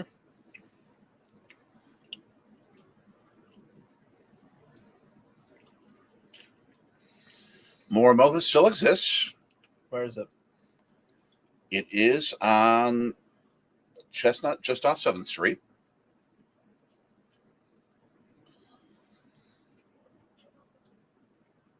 It's a menu. So a few blocks away from the Liberty Bell. Right. Okay. Its menu offers sushi that ranges between $5 and $14 per piece. Per piece of sushi. Joey, You're eating $15 sushi.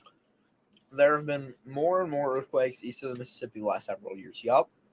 The last major the last decently shaky earthquake here was about 20 years ago. Yeah. Of what I've been told by people who were here 20 years ago. And I think that was the biggest earthquake on that fault line in 140 years, I believe. What about the one in D.C. a couple of years ago? Like 10 years ago. Different fault line, I thought. I don't know how many fault lines there are. Yeah, I mean, it's not the biggest on the East Coast, but it's the biggest on the fault line. Yeah. So, but yes, Morimoto is in Philly, and it's usually over $100 a person.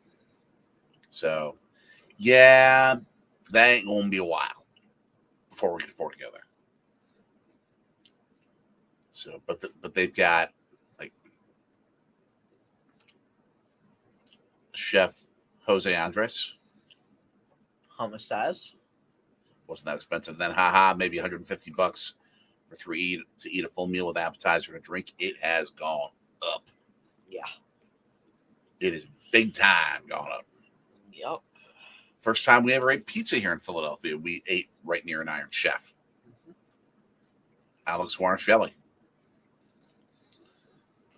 And yes, Desert Beauty, Phoenix area sunsets, awesome. We have experienced it. Philly sunsets are cool too. Yes. Love Philly sunsets. I do want to get to that one park on top of a parking lot right by Center City and experience not just the sunset, but how the sunset glistens off the skyscrapers. Yeah. I'd rather go there for sunrise. But it isn't open during sunrise. I thought it was open sunrise to sunset. No, it's like 7 a.m. to 7 p.m., I think. So close. Yeah. But not completely.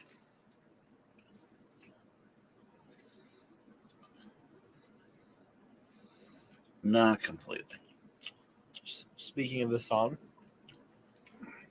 everyone stay safe out there on Monday. Yes. Don't stare at the sun. Get your glasses. We have ours. Do we know if it's going to be sunny or cloudy here? We will. It should be nice. Let's look it up. We're gonna have 90% totality.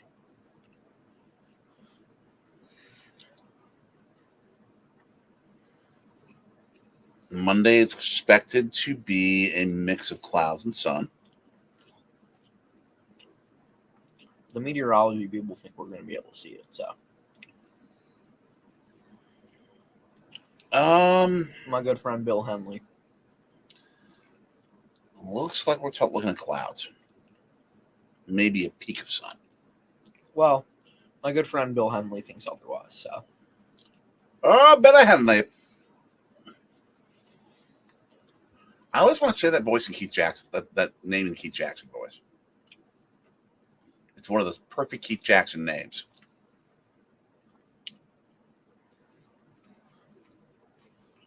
Billy Henley, strapping sophomore from Denton, Texas. What's this? Do not stare at the sun. Do not stare at the sun. BRT. Nah. Dikembe Mutombo says no. Dikembe. Yes, we were talking about the solar eclipse. Related to Don Henley? I don't believe so. No. Yeah. Please stay off the roads as well. There are a lot more crashes during the solar eclipse than not, so be careful, folks. To the double-digit viewers, thank you for joining us here. Appreciate you. Getting close to starting the second half. We need to change graphic. Mm-hmm. As there are 20 minutes of basketball left for one of these teams, barring overtime, as the sun sets in the Valley of the Sun, Phoenix, Arizona. Yep. Did you and I drive past that stadium? No. When we were there? Okay. Then I drove past it myself in 2015. And thank you. Joey says I'm going to look through night vision goggles. I tested out the actual, with the Eclipse glasses that we bought. I tested them out with an iPhone flashlight. Mm-hmm. Very interesting the way it looks. So yeah. I mean, yeah, at night you can stare at the sun since it's not there. Typically, it's pretty smart. But yeah, I'm just seeing what else. Homa says thank you. I didn't put that much work into them, if I'm being honest. He does a very good job. I don't put that much work. I mean, it takes about probably 30 minutes to make these. And it's a lot less expensive than Morimoto in Philadelphia. Oh, the graphics? Yes. Yeah, they're easy. Yes. Free child labor. For all that huge revenue we make off this, which is zero. Mm-hmm. Mm-hmm. This is a labor of love, folks. That's a festival. Trademark. Oh, thank you. Y'all are lucky. We'll almost get the entire thing.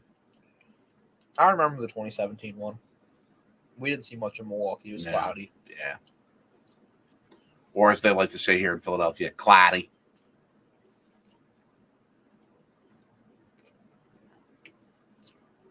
Shower. I don't feel like I hear that many people saying I'm going to take a shower, though. I do. I haven't really heard someone say that in that accent. Well, most people at your school don't talk about doing things that they have to do in the morning. I'm talking about generally. Right. Well, most people in my class talk normally, though. They have normal sounding voices. Mm. And also, people think that, like, people here say the word John a lot. They don't. They just don't. They're not like, I'm going to go take my John to the John with John and John and John. No. They did, and people who are very proud of their Phillydom, if you will, they like to say John. Jawn for those who don't know. Yeah. I say it every once in a while, but I don't say it often. Yeah. But it is an internally respected Philly thing still, even if it's not uttered a lot. I love a couple Philadelphians said, like, what people who act like they're from Philly sound like, and they're like, I took my John to the John.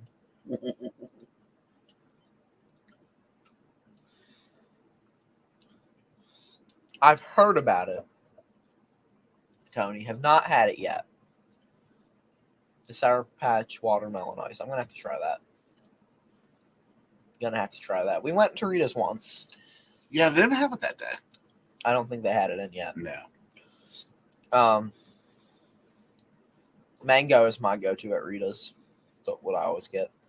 I'm a big fan of the wild cherry ice blended with chocolate custard. Oh my gosh, so good. So good.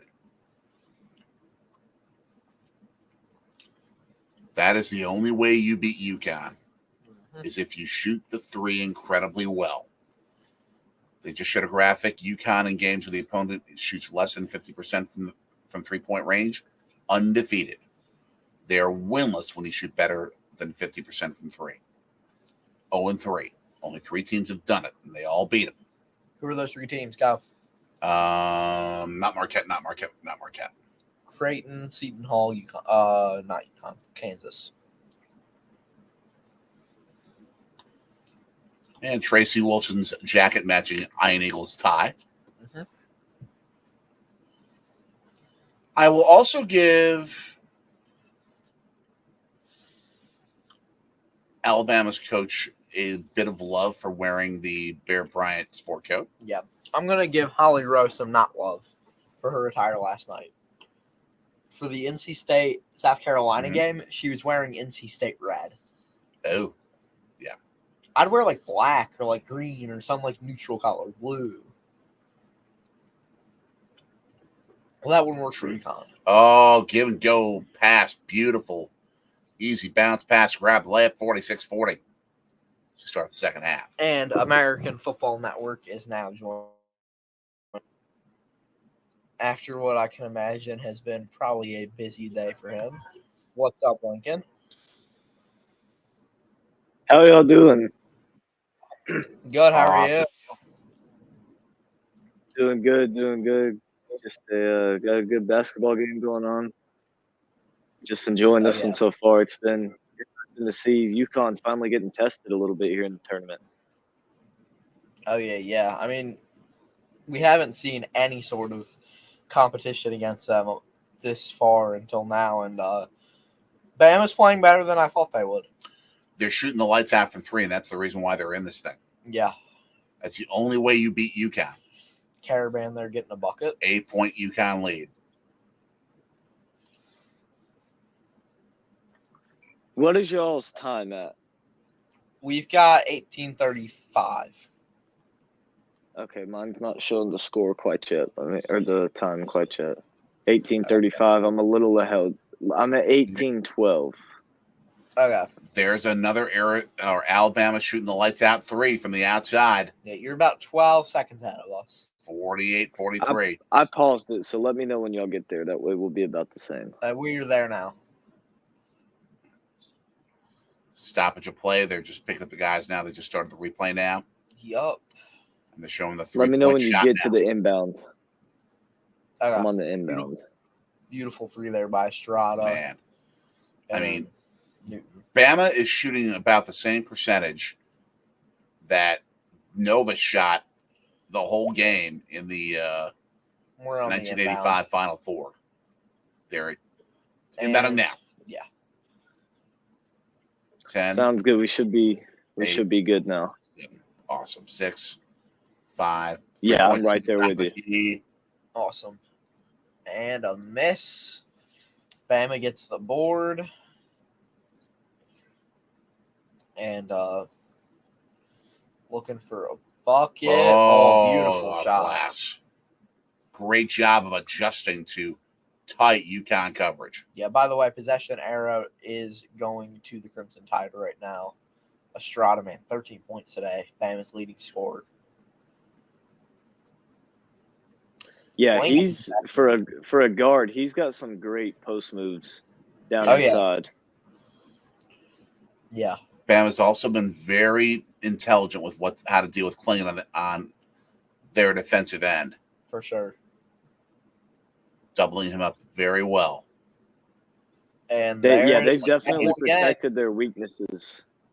They've definitely protected their weaknesses well, both this game and last game against Clemson, because they're not a very good defensive team, but they have a lot of weaknesses, but they have a few strengths, and they're able to play those into covering up their weaknesses. Yep. Yeah, Cody Hankins. for sure. The Bama fan chiming in there saying, "What a game!" So Lincoln, Bama beat your team. UConn has beaten our team 3 times. Yeah. So, but Clemson beat Bama the first time, right? Yeah, in Alabama. Okay, so 1-1 on the year, and Marquette 0-3 against UConn. 50-47 UConn. Which I'll say the Clemson team that played Alabama last weekend was a lot more similar to the Clemson team that played Alabama at the start of the season compared to how Alabama had changed over the course. Alabama was they were a much better team. Catch and shoot 3. Long distance 6-point lead for UConn. No, for sure though. Good to see UConn finally hitting some threes because they've struggled. Yeah. Bama tries to respond, no good. That was Griffin there with the no good shot.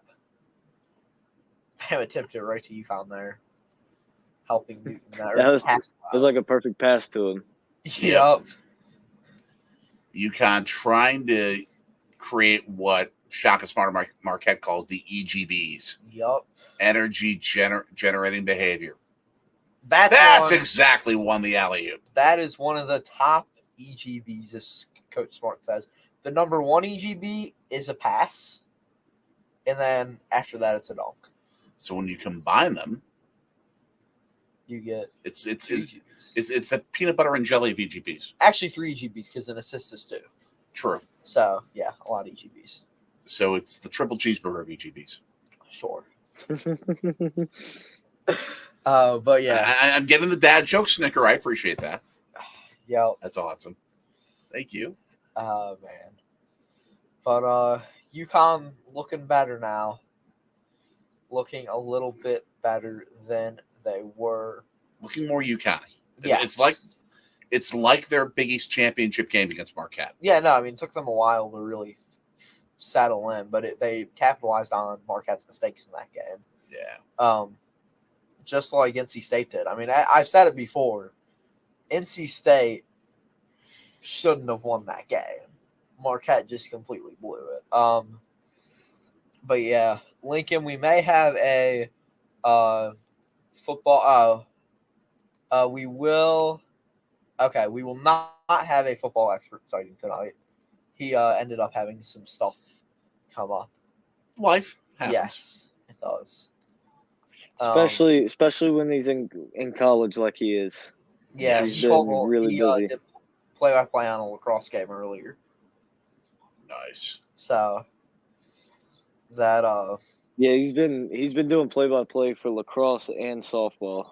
Oh, that's awesome. So he's on top of college and helping out with the football team. So he's busy. That's plenty. Yeah. That is plenty. Man. So what was the feeling in the 24 hours after Clemson went down? Like the feeling in the area, the feeling in the neighborhood, if you will. I would say for the rest of that night, it was kind of like disappointment. Because like I saw a stat where if we shot our season average on free throws in the game, we win by 3. Wow. So like it was, and there was I think the hardest part about it was nothing Clemson could have done. Alabama just made every single 3 they threw up in the second half, and Clemson was going under some screens and stuff, but at the end of the day, they were just making everything. So it was some disappointment, for sure. I would say the rest of that night, but then I would say the next day and really since then, it's just been appreciation because it's not every 5-10 years that Clemson goes this far. This is only the second time in program history and the first time since 1980. So that we've gone to the Elite Eight. So it was definitely something special, and I think fans are over the disappointment and realizing just how special it is what they got to watch this year. Yeah. That's awesome. No, I mean, I'd say it was the same for Marquette. Like, I think for the first few minutes, I mean, it was the same thing that happened when the Packers lost. Like, I sat there for about 15 minutes in shock, and then it set in, like, that was a really fun season. Yeah, and see, I think it's easier when you're in situations like that, like for Clemson, as opposed to Marquette, where like Clemson's not. We weren't supposed to go that far, so it was like once we got to the Sweet 16, everything after that was just play with house money, and it was just all just extra on top. Yeah, but there were no. I mean, there were a lot of fans that most fans didn't even think we would win in the first round. I just witnessed a Nelson dunk over the 7'2" dude. Sorry, Lincoln, continue. What a slam on that one. And now the guy for UConn, I think they stopped the game. He's down on the other end of the floor injured. Oh man. Poster. Unless they're calling a foul on UConn. No, it doesn't look like it. No, I think they blew the whistle because he was down. Yeah. Yeah, because he was down. But like you said, it's definitely easier when your team goes far and has no expectations because nobody thought we would. I mean, there were very few fans that thought we would beat New Mexico in the first round. I thought so. I mean, I saw the New Mexico hype, and I just looked at the stats, and I'm like, New Mexico doesn't even have that many impressive wins this year. Yeah. I'm like, I think that Clemson's going to win that. The biggest problem with them was their highest shooting field goal percentage of players who got actual time and took actual amount of meaningful shots was only like mid 40s, and that just won't cut it. Yeah. You need somebody shooting 50% from the field, one of your big men, something like that shooting, but their best scorer was only shooting like 41%. I don't see the foul there. I don't either. He didn't touch him with his body. He just went. Yeah. He was just taller than him. Yeah. Jeez. Now Bama can tie it with a 3. 14:36 left, second half. Yup. But yeah, I mean, even though that one looked to me like he just went straight up and got the ball. Exactly. Yeah. But like, even with Marquette now, like, it sucks that we lost, but I'm not that like disappointed about it. I'm like, good. Like, we had a good regular season. Didn't end the way we wanted to, but I have so much appreciation for Tyler Kolak. Oh yeah. Like, just for doing what they did.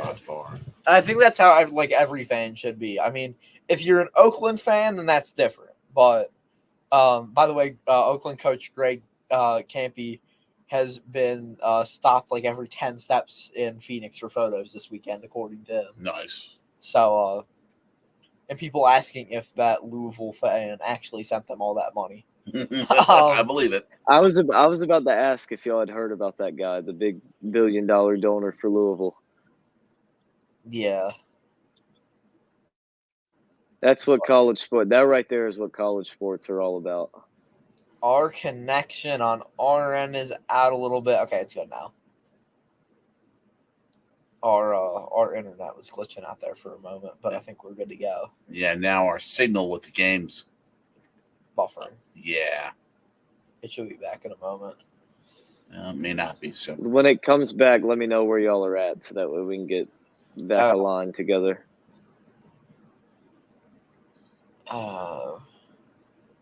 Because there's nothing harder than trying to do a game stream when one person's 20 seconds ahead of the other. Lincoln, your audio is going out. I don't know if it's on our end or yours. But here.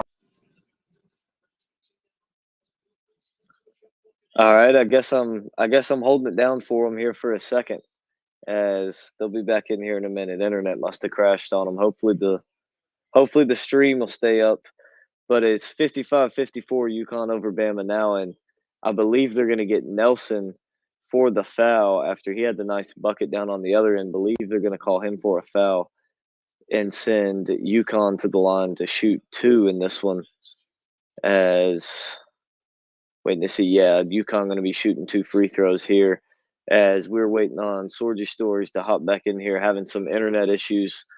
As the first free throw is good, is 56-54. With 13 minutes to go here in the second half and a spot in the national championship up against Purdue. And we're back. there we go. We are tied at 56, by the way. Our entire internet went out there for a moment. So All good.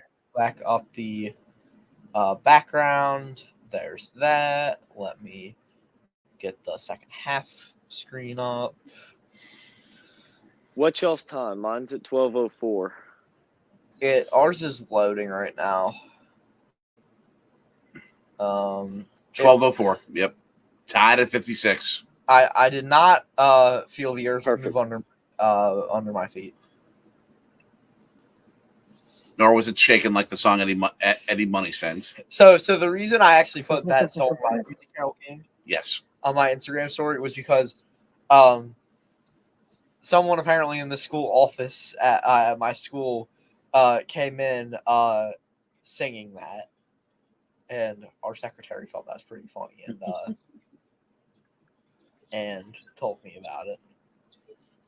So I actually got to use the marked safe thing yesterday yeah. on Facebook. Okay. 58-56. Next stoppage of play is a media timeout. Hopefully everyone can hear us and our connection's fully back.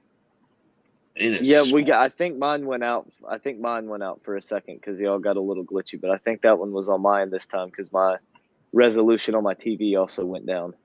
Gotcha. UConn with the ball up to 11:39 left, second half. Yeah.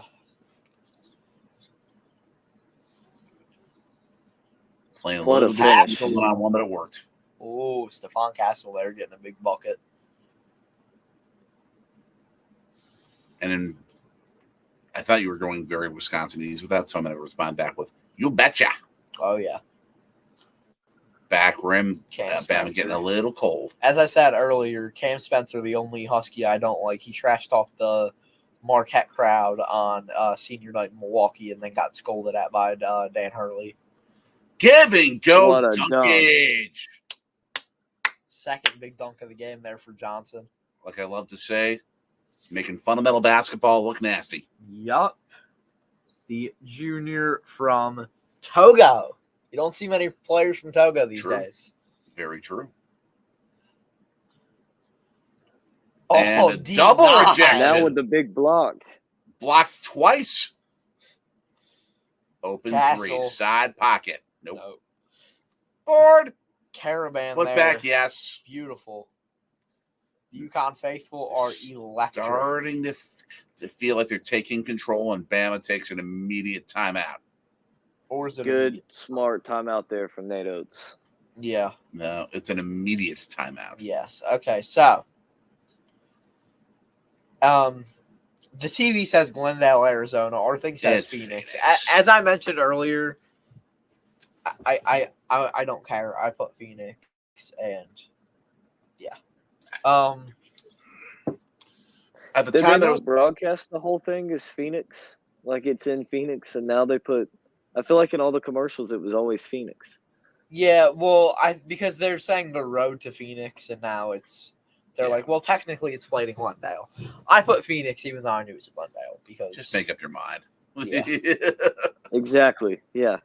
I've driven past that stadium before. It's a beautiful architectural site. looks like it. Yeah, and at the time when I drove past it, there was like nothing beside it. It was just this pop-up stadium in like desert. Now it's been developed around that area. Yeah, I got you. I've never been farther west than Alabama. Wow. Okay. Okay. Alabama is a very nice place though. Never been, but I want to go down there. Someday. Go see a game at Bryant Denny. Yes. And I would love to see Clemson get a football home and home with Wisconsin. Compare the two crazy atmospheres. Yeah. That would be awesome to see. It's going to be interesting to see how it plays out. WVU Pitt and Bama Wisconsin are on the same day this year. Mm-hmm. So it will be interesting to see how they have those games when it comes to TV scheduling, because we might be watching them both at once. Yes.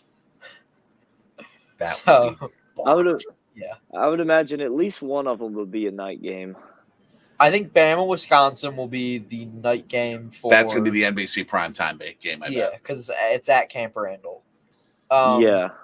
But then the question is, does ESPN put the Backyard Brawl on primetime? That's what I was about to say. I guess it would depend on who else plays. I I don't know who all plays that week. I can find. I have somewhere the list of like all the top games for college football that week. Let me find it.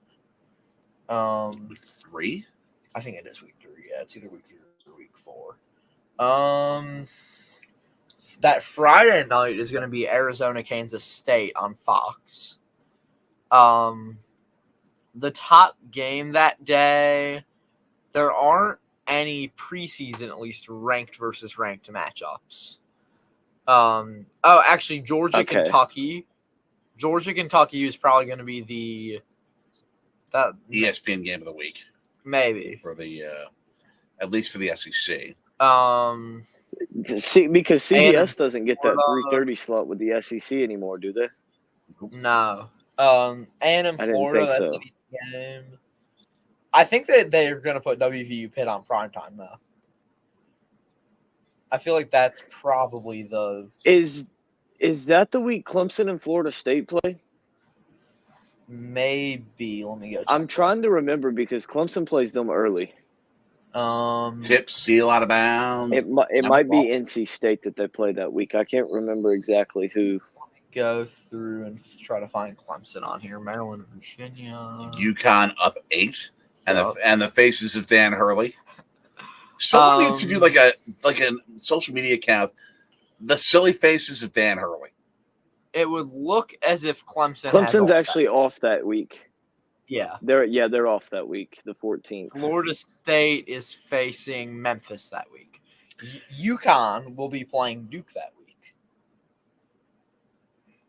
So that will be an interesting one. Yeah, Clemson FSU is in Clemson NC State. Yeah, so Alabama Wisconsin's going to be primetime on NBC. Yeah, I can see why people would say it could be put on the CBS 3:30 window. CBS spot. But yeah, they're going to want that in the biggest audience time slot. Yeah. That's going to be Saturday night. I hope that we get the Backyard Brawl and Wisconsin Bay at the same time. Sounds fun to me. Monster. The Backyard Brawl returns to Heinz Field this season. Yes. So that kind of sucks, but be right back. Okay. But we still have a few months until college football season. Meanwhile, we are in the midst of this Final Four game. As you can see up there, that way, Purdue NC State was earlier. 63-50 was the final in that one with Purdue on top. And now UConn Bama, been quite the game. Oh, yeah, this has been a very fun one for sure. And real quick, just go back to the college football real quick. It's crazy. Clemson's spring game was today, and I went in. It's just crazy to think it's already that time again for spring football games. That is insane. Isn't Ohio State's spring game going to be on Fox? I think so. That's also insane. Like I've been to a spring game for WVU, and like Geno Smith played. It was pretty fun. He came in for the end of the game. Oh yeah, But like on TV, like I don't know if that's national TV worthy to watch a practice game. I think for Ohio State it is, just because there's so many Ohio State fans, and there's also so many people that are there's so many people that are curious about that quarterback. Like they have like That's what I was going to five-star say. Yeah. QBs. I think that's one of the things probably pushing it. Yeah. But yeah, 64-56, 10-15 to go. Miami, South Florida on September 21st, underrated game where we could see Group of 5 team take down a Power 5 team, especially with South Florida being a potentially scary team in 2024. Ohio State and Michigan will both be on Fox. I guess spring game was better than another rerun of the 2020 Simpsons. Coming from Jackson. By the way, Jackson interviewed Grayson Boone from Locked On Wolfpack. I caught the first few minutes of that. That was pretty good. So go check out that episode as they talked about the Cinderella run of NC State. And after this game, make sure to go check out Jackson Johnson and Will and D's live stream of just talking about college hoops, their recap preview show. 9:55 to go. Still an 8-point game. Huskies with the ball. Newton wants something. Oh, beautiful pass to Diarra. And he gets one off, and it's stopped. And the ball stuck. And A that's good old basketball oddity. That was an interesting angle. He shot that for it to stick like that. Yeah, for sure. So we reached double-digit viewers once tonight. Not too bad. Last night, I mentioned earlier, we got 2,400 views on last night's stream. But nice. But you can thank 1,300 of those came from when an illegal stream was shut down and YouTube recommended our stream, and everyone watched for that's the best. Yeah, everyone watched for a minute. Like those 1,300 people watched for a minute and then left. So thanks to the YouTube algorithm people. That's usually what I do if I'm streaming a game. I find all the illegal streams and report them. Yeah. Like I didn't even report it, but I went back and looked, and it said that like 1,300 of the viewers came from that one stream. Wow. Yeah. So yeah, I was shocked, and there were like probably another couple hundred that came from other illegal streams that got shut down. But yeah, when me and Rackley will stream the bowl games, it's basically my job for the first 10 minutes of the game to just look up live stream and just all the illegal streams. Just go ahead and report them. And then I guess it'll send them to your stream. Hopefully. Well, since we have a good bit of subscribers each, we're usually pretty highly up somewhere on there. We're pretty decently high up on there. I'm gonna have to start, especially for some of just the more random, especially for just some of the more random ones. Yeah, here's the thing that gets me though, is that last night's game was on ABC. So like, all you need is a TV and an antenna to watch it. Exactly, and usually those streams don't do that good because a lot more people can access them. Yeah, but tonight's stream is doing worse, even though it's on cable. So I don't know. I don't know the whole thing. For any soccer fans out there, Giannis, the soccer club that Giannis co-owns, Nashville SC, lost to the Philadelphia Union. So, just a soccer thing. Go Union. 3 balls, good for UConn, and they're up 9 here with 8:15 to go. Bama has gone ice cold. They can't get any fouls inside. They can't get any threes to drop, and it's a struggle right now. And a foul called there on Castle. And Dan Hurley yelling. But yeah, so Lincoln, I asked my dad this earlier, and I want your opinion on it. Top 3 most underrated sports. I said volleyball, softball, lacrosse. My dad said track, lacrosse, and wrestling. Like college wrestling. What are your thoughts? I'm gonna agree. So I'm gonna go with softball. Okay. I'm actually gonna go with college baseball as one. I do love college baseball. And I think the problem for it is that it can never get on actual TV. Yeah. Like ever. Yeah. Like Clemson and Duke were playing each other in college baseball. Clemson was like number 8 in the country, and Duke was like number 9. Clemson's now number 2, and Duke's number 9. And they Okay. were playing each other, and that every game of that series was on ACC Network Extra for either women's lacrosse, women's soccer, men's soccer, just something random like Yeah. that. And it's like they don't get nationalized, Nope. televised. The And it College also World hurts Series too that is great. there aren't very many good teams outside of the AC. Like if you look through the top 25 outside of the ACC and the SEC, there are a whole lot of schools ranked outside of those two conferences, and the ones that are ranked are also in the South for the most part. Yeah. So it's harder to get the game grown nationally. Like you look at the Big Ten, that conference basically doesn't even exist in terms of college baseball because they spend the whole first month playing on the road. And so but I think it's a very underrated sport for sure. Yeah. Because it's a great product. Oh, it And is. Without a then doubt. I love the college wrestling take. I do think that's one, but I think the one that is more underrated, I would have to go with lacrosse. Yeah. Lacrosse is incredible. Like, I mean, I'd say it's just as good as hockey. For sure. Um, Which, speaking of lacrosse, the way the game's growing, a year or two from now, we might not be able to say it's an underrated. We might not be able to say it's underrated. yeah. I think I say volleyball and just like as well, by the way. Like I went to even like some like grade school, middle school volleyball games. And like there's still like some entertainment from the sports from like just that to even like I mean watching college on TV, like Wisconsin, Texas, Nebraska. I enjoy watching like some of those playoff games. Same for college baseball, same for college softball. And I think women's I basketball think until college gymnastics is also another one underrated. that's up there. You said what? Gymnastics? College gymnastics, I think that's another one that's up there. I've watched a couple of meets, not that much, but I've just kind of had it on in the background. But yeah, I do like Olympic gymnastics. I love watching that. Hummus says West Coast has I'd always had never some good teams.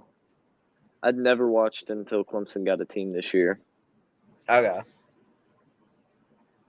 Yeah, I just kind of like if it was on ESPN on like a Friday night and there's nothing else to watch because there's no NBA that week for whatever reason, I'll watch that because they have Friday night meets on ESPN every once in a while. Yeah. But yeah, Olympic gymnastics like with Simone Biles and company in 2016, that was great to watch. But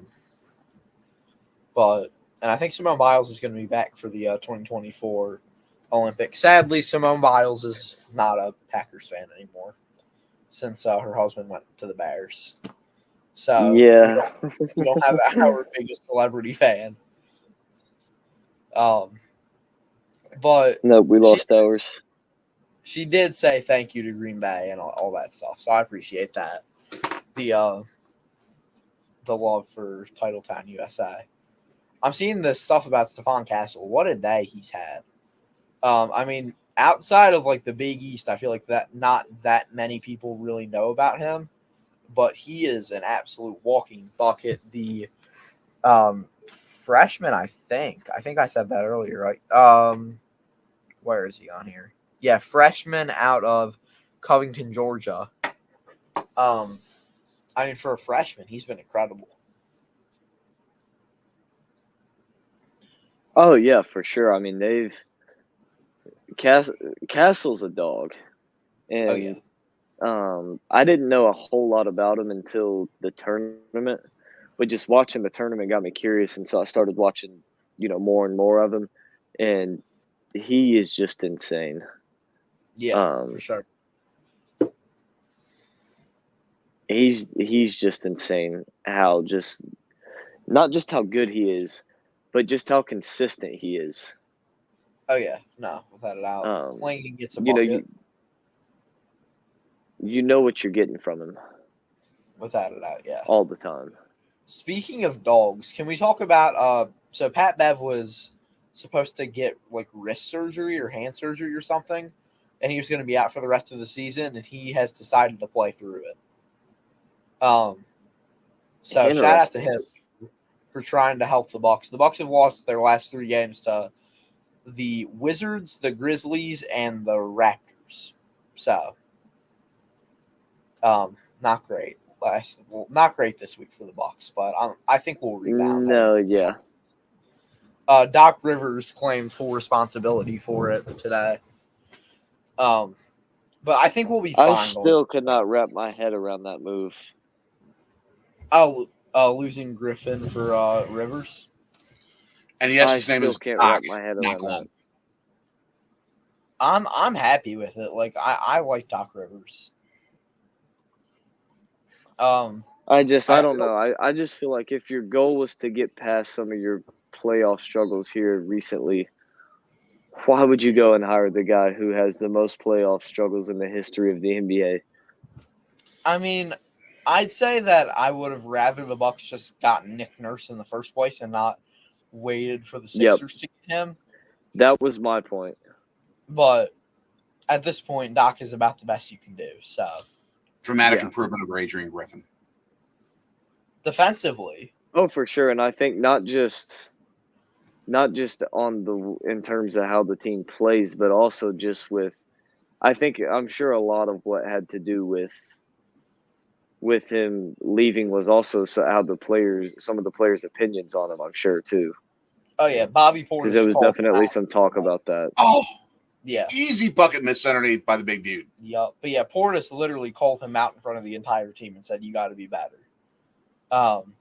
Yeah, and that I mean, that's one thing I do love about the Bucks locker room is the voices in that locker room. Yep, Thanasis, Bobby Portis, Giannis, Chris Middleton, Dame, like those guys, Pat Bev now too, like those guys bring real leadership, and I think that's something like teams like the Sixers, for example, lack is real leaders. 8-point lead for UConn, 5:37 left. Yeah. But yeah, you make total truth. Nelson, bored by Caravan. It's just interesting. I needed that one. Interesting this week listening to Philly sports radio. They're saying they desperately want to play the Bucks in the playoffs. What, to beat Doc? Not just to beat Doc, but because they think Milwaukee's very vulnerable. I think we'd beat the Sixers. We swept them this year. Offensive board, glass, wow, yes, 10-point lead. Huskies pulling away.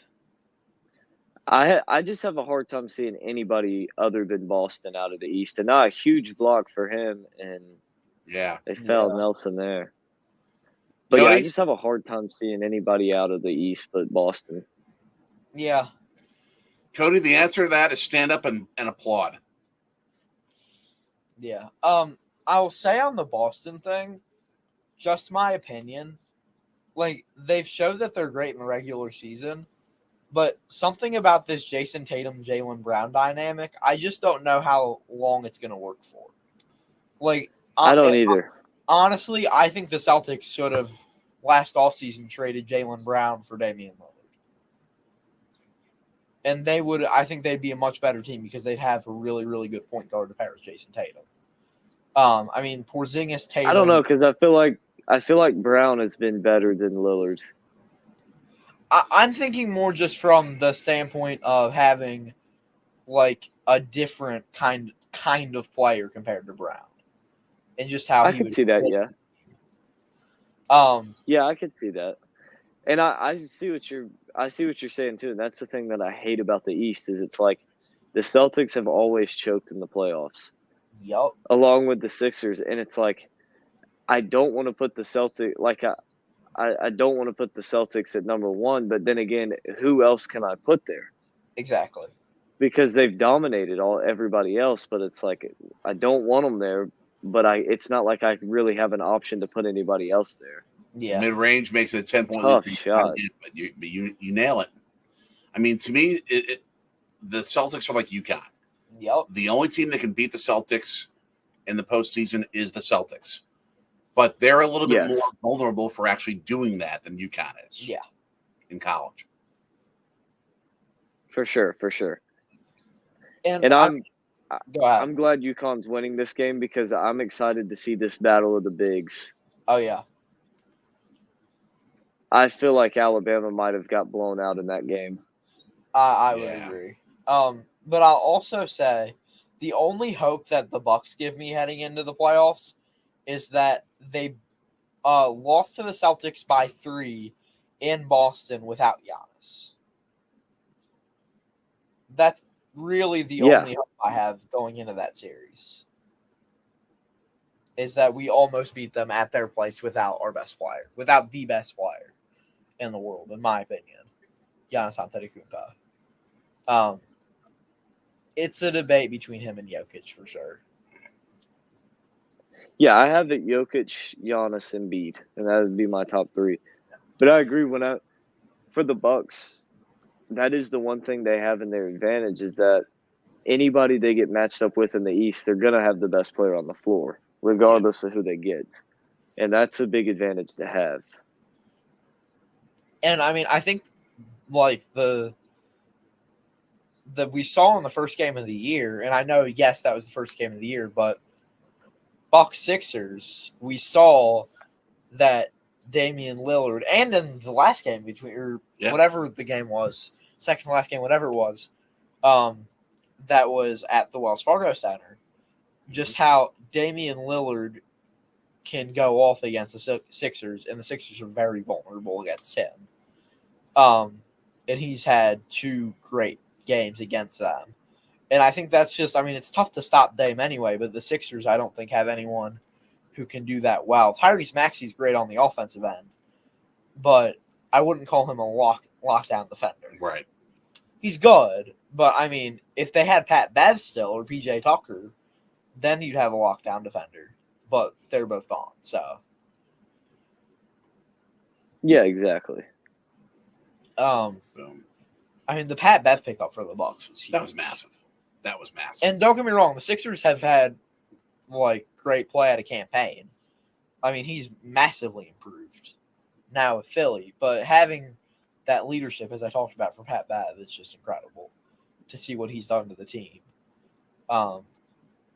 And I mean, he's just great. It is nighttime in Phoenix as we look at the Yup. overhead shot from the blimp.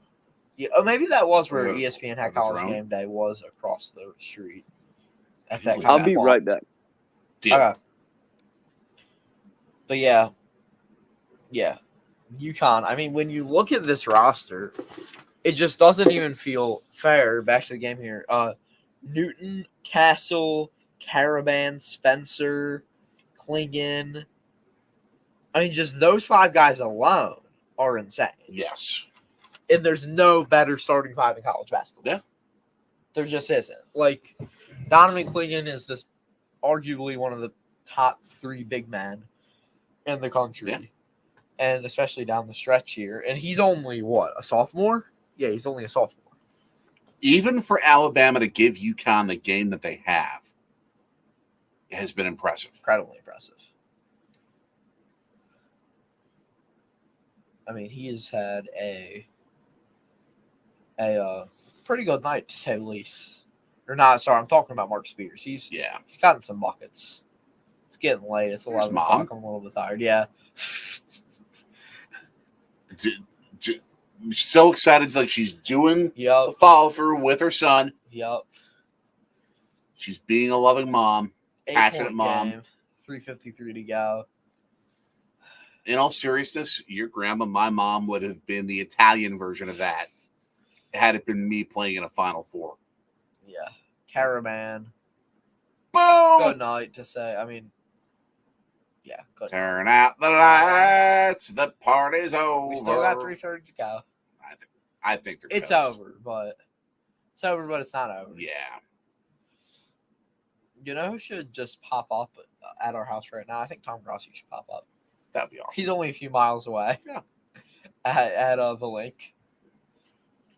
I wonder if he's visiting the Packers bar here in town. Maybe. He should. We should have sent him a Instagram message. Yes. Welcome to Philly. Yes. But yeah, okay, 3:27 to go. I'm back here with you now. Awesome. Thank you. CJ saying back to playing football. Yup. Should be an interesting season for the football team Tide. Less interesting season for UConn. Be careful though with the way they shoot threes. It's not over until that horn goes off. No, I agree. At the end. I It's agree. possible. Yeah, not likely, but possible. But they need a three from Sears like that. Oh, that's And NBA. they got it. That's what they need. 8-point game now with 2:50 to go. There's Mob. Yup, she is absolutely hyped up. High-fiving no one. Just hands up like that. She was high-fiving people. No, and then she just put her hands up like that. Oh, like equating a Marquette fan during a free throw? I guess, yeah. You're going to drain time. Yup. UConn's going to drain some time, take And time a out. timeout. Taken by Coach Early. And by the way, being a Carolinian, you would appreciate this. Things of UConn, I argue that because they have the football stadium they have there, the Carolina Hurricanes, one game a year, should go up to that stadium and for one night a year, like one Saturday night a year, be the Hartford Whalers again. That would be really cool. Just for one night a year. Yeah. That would be awesome. Give the fans a chance to relive their Hartford Whalerdom one night a year. Not move the franchise. Hartford can't support the NHL again. But for one night a year, they can. Yeah, I do want to. I talked about this last night, and I'll talk about it briefly. Interesting MLB situation out of North Carolina. The Carolina Hurricanes owner wants to bring an MLB team to Charlotte, while a separate group wants a team in Raleigh, across the street from the arena of the Hurricanes.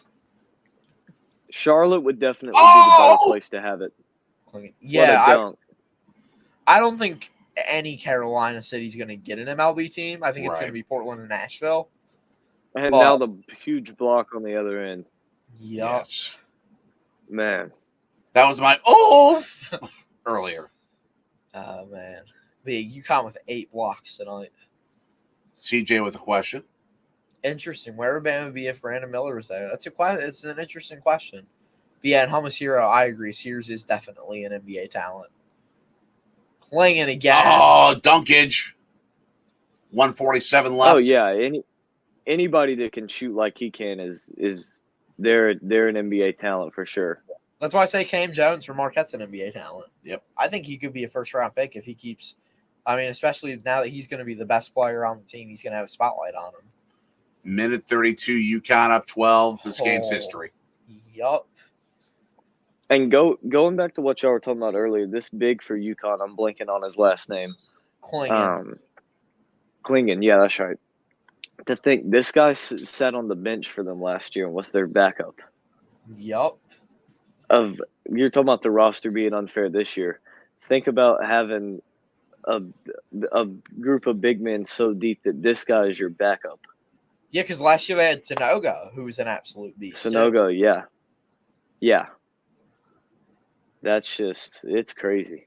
I mean, between Sanogo and Andre Jackson Jr. is with the Bucks now.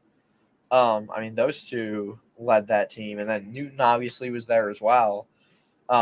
Castle really the only impact player who wasn't on that squad. By the way, bad words by Dan Hurley. Well, he's a minute and 20 or so from heading to the final. Yes. Against Purdue on Monday night, which should be a great game as we have 1:15 to go. 12-point game. Bam in the double bonus. They have the possession arrow. It won't matter. 1-on-1 between shot and game clock. So Yup. This game's going to be history. Money. Woo! If it 15-point lead in a game that's been a lot closer than the score would indicate. Yup. What a performance by just UConn. piling it on here at the end. Yeah. Bama's wearing down. They know it's over. Yeah. That it out.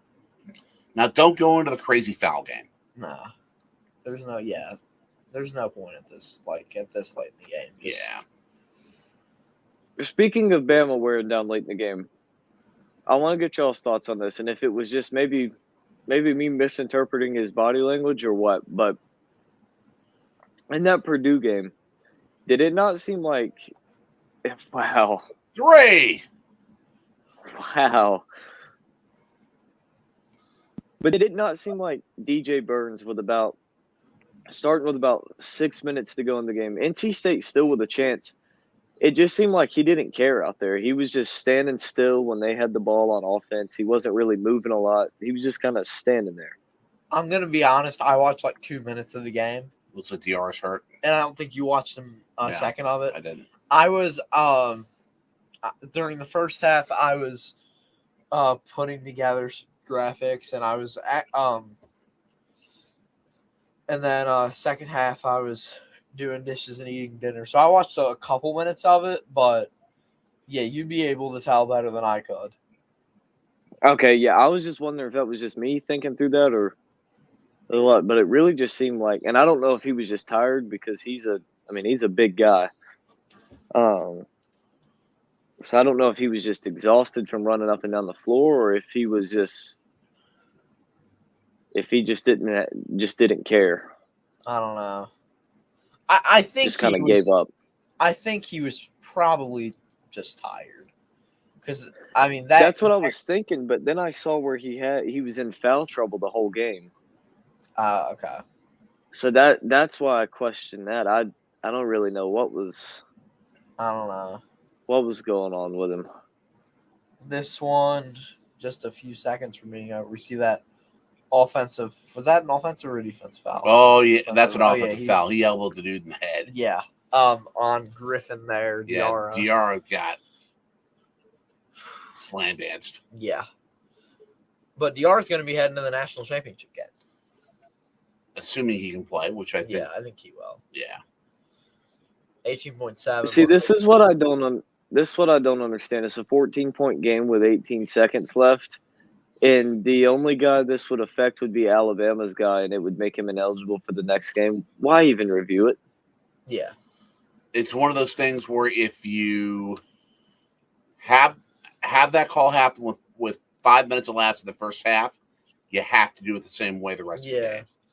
Mm-hmm. I agree with you that in terms of importance, it's not worth doing, but it's just sticking to the process because it's, number one, what you do, and it keeps the idea in players' minds. We're going to protect our players no matter what. Yeah, I mean, like, if he was ineligible for the next game, and this is Griffin, right? So he's a sophomore, so he would be back next year, but he'd be missing a game against Wallace State Community College. Like, it's not like he's missing a game against Tennessee or Kentucky. Wait, they're not playing Little Sisters of the Poor? No. One time I actually made a comment on a website about a team playing the Little Sisters of the Poor at some point, and wrote that on a web story when I was at WTMJ. And I kid you not, the Little Sisters of the Poor wrote me back. They actually can play. There is a Little Sisters of the Poor. I say, who are they? An order of It is an actual order of nuns. And they got mad at you? Yes. I am not kidding you. Why are nuns getting mad at you? For publicity, just for fun. Okay. But that's just crazy. It happened. But yeah, so I think Marquette should play UWM every year. I agree. As a little, I mean, it wouldn't be that competitive. But I think Marquette should play UWM and UW Green Bay. That'd be fun. 10 seconds. They're just going to let it drain. Yup. That's it. 5, 4, 3, 2, 1. UConn is Sears going after him there. UConn is having. There's talk back and forth. Yeah, well, Bama has nothing to lose. So cool your Jets. Cool your jets. Oh. And assistant coach is having to keep clinging off the court. And that's it. UConn is Which I don't- heading to the national championship.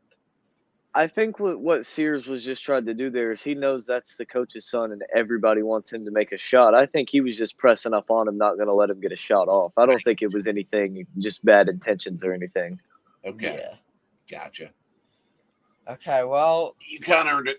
yep, what a win for the Huskies, moving on to play Purdue in what should be an incredible game between the defending national champs and Matt Painter's squad, led by 7 for Zach Edey, Oh, it's gonna be, the national player that's of the going to year. be a matchup. Yes, it will. And I give Alabama Props credit to Bama, for how they though. have too. But they regressed to the mean, and UConn went back to doing what UConn does. Yup. How about Bama, first team this entire tournament to face UConn and not trail by at least 30 at some point? Yeah. Right. Incredible. It's just Performance. crazy. Which tells you how good UConn is. Yup. Generationally good. Yeah. When was the last But, time somebody went back to back? Early 2000s. Florida. Yep, Florida Yeah, mid to late 2000s. like 08, 09, Yeah. something like that. Something like that, yeah. And before that, it was Duke in 91, 92. So it's Yup. only happened twice in the last 32 years. But, yeah, I'm currently trying to get a link in the chat for a upcoming stream Mhm. with Will and D if I can find it. But until then, Lincoln, where can everyone find you on the internet? Yeah, so first off, appreciate you guys having me on with you. Sorry I was running Thank a little you. bit late tonight, but it was a lot of fun. We'll have to do more streams here in the future for sure. But yeah, you can find me on YouTube at American Football Network. Check me out over there. As we're trying to hit 1,350 subscribers by the end of April. So things are going pretty good over there. So yeah, check us out if you're a big football fan. For us, it's linktree.com/Sorgi stories. And yeah, let me grab this link. They will start at 11:30 Eastern time. Yep. So Will and D and Jackson Johnson tune in for their show at 11:30, talking about college hoops. Link is in the chat. We will see you next weekend for some sort of sports, maybe. Yeah, we'll see. Actually, We'll figure probably something not. out. Maybe. Who knows? Yeah. So if not next weekend, weekend after, probably. Yeah. So We'll see you doing something. yes. Everyone have a great night and enjoy the game Monday. Yes.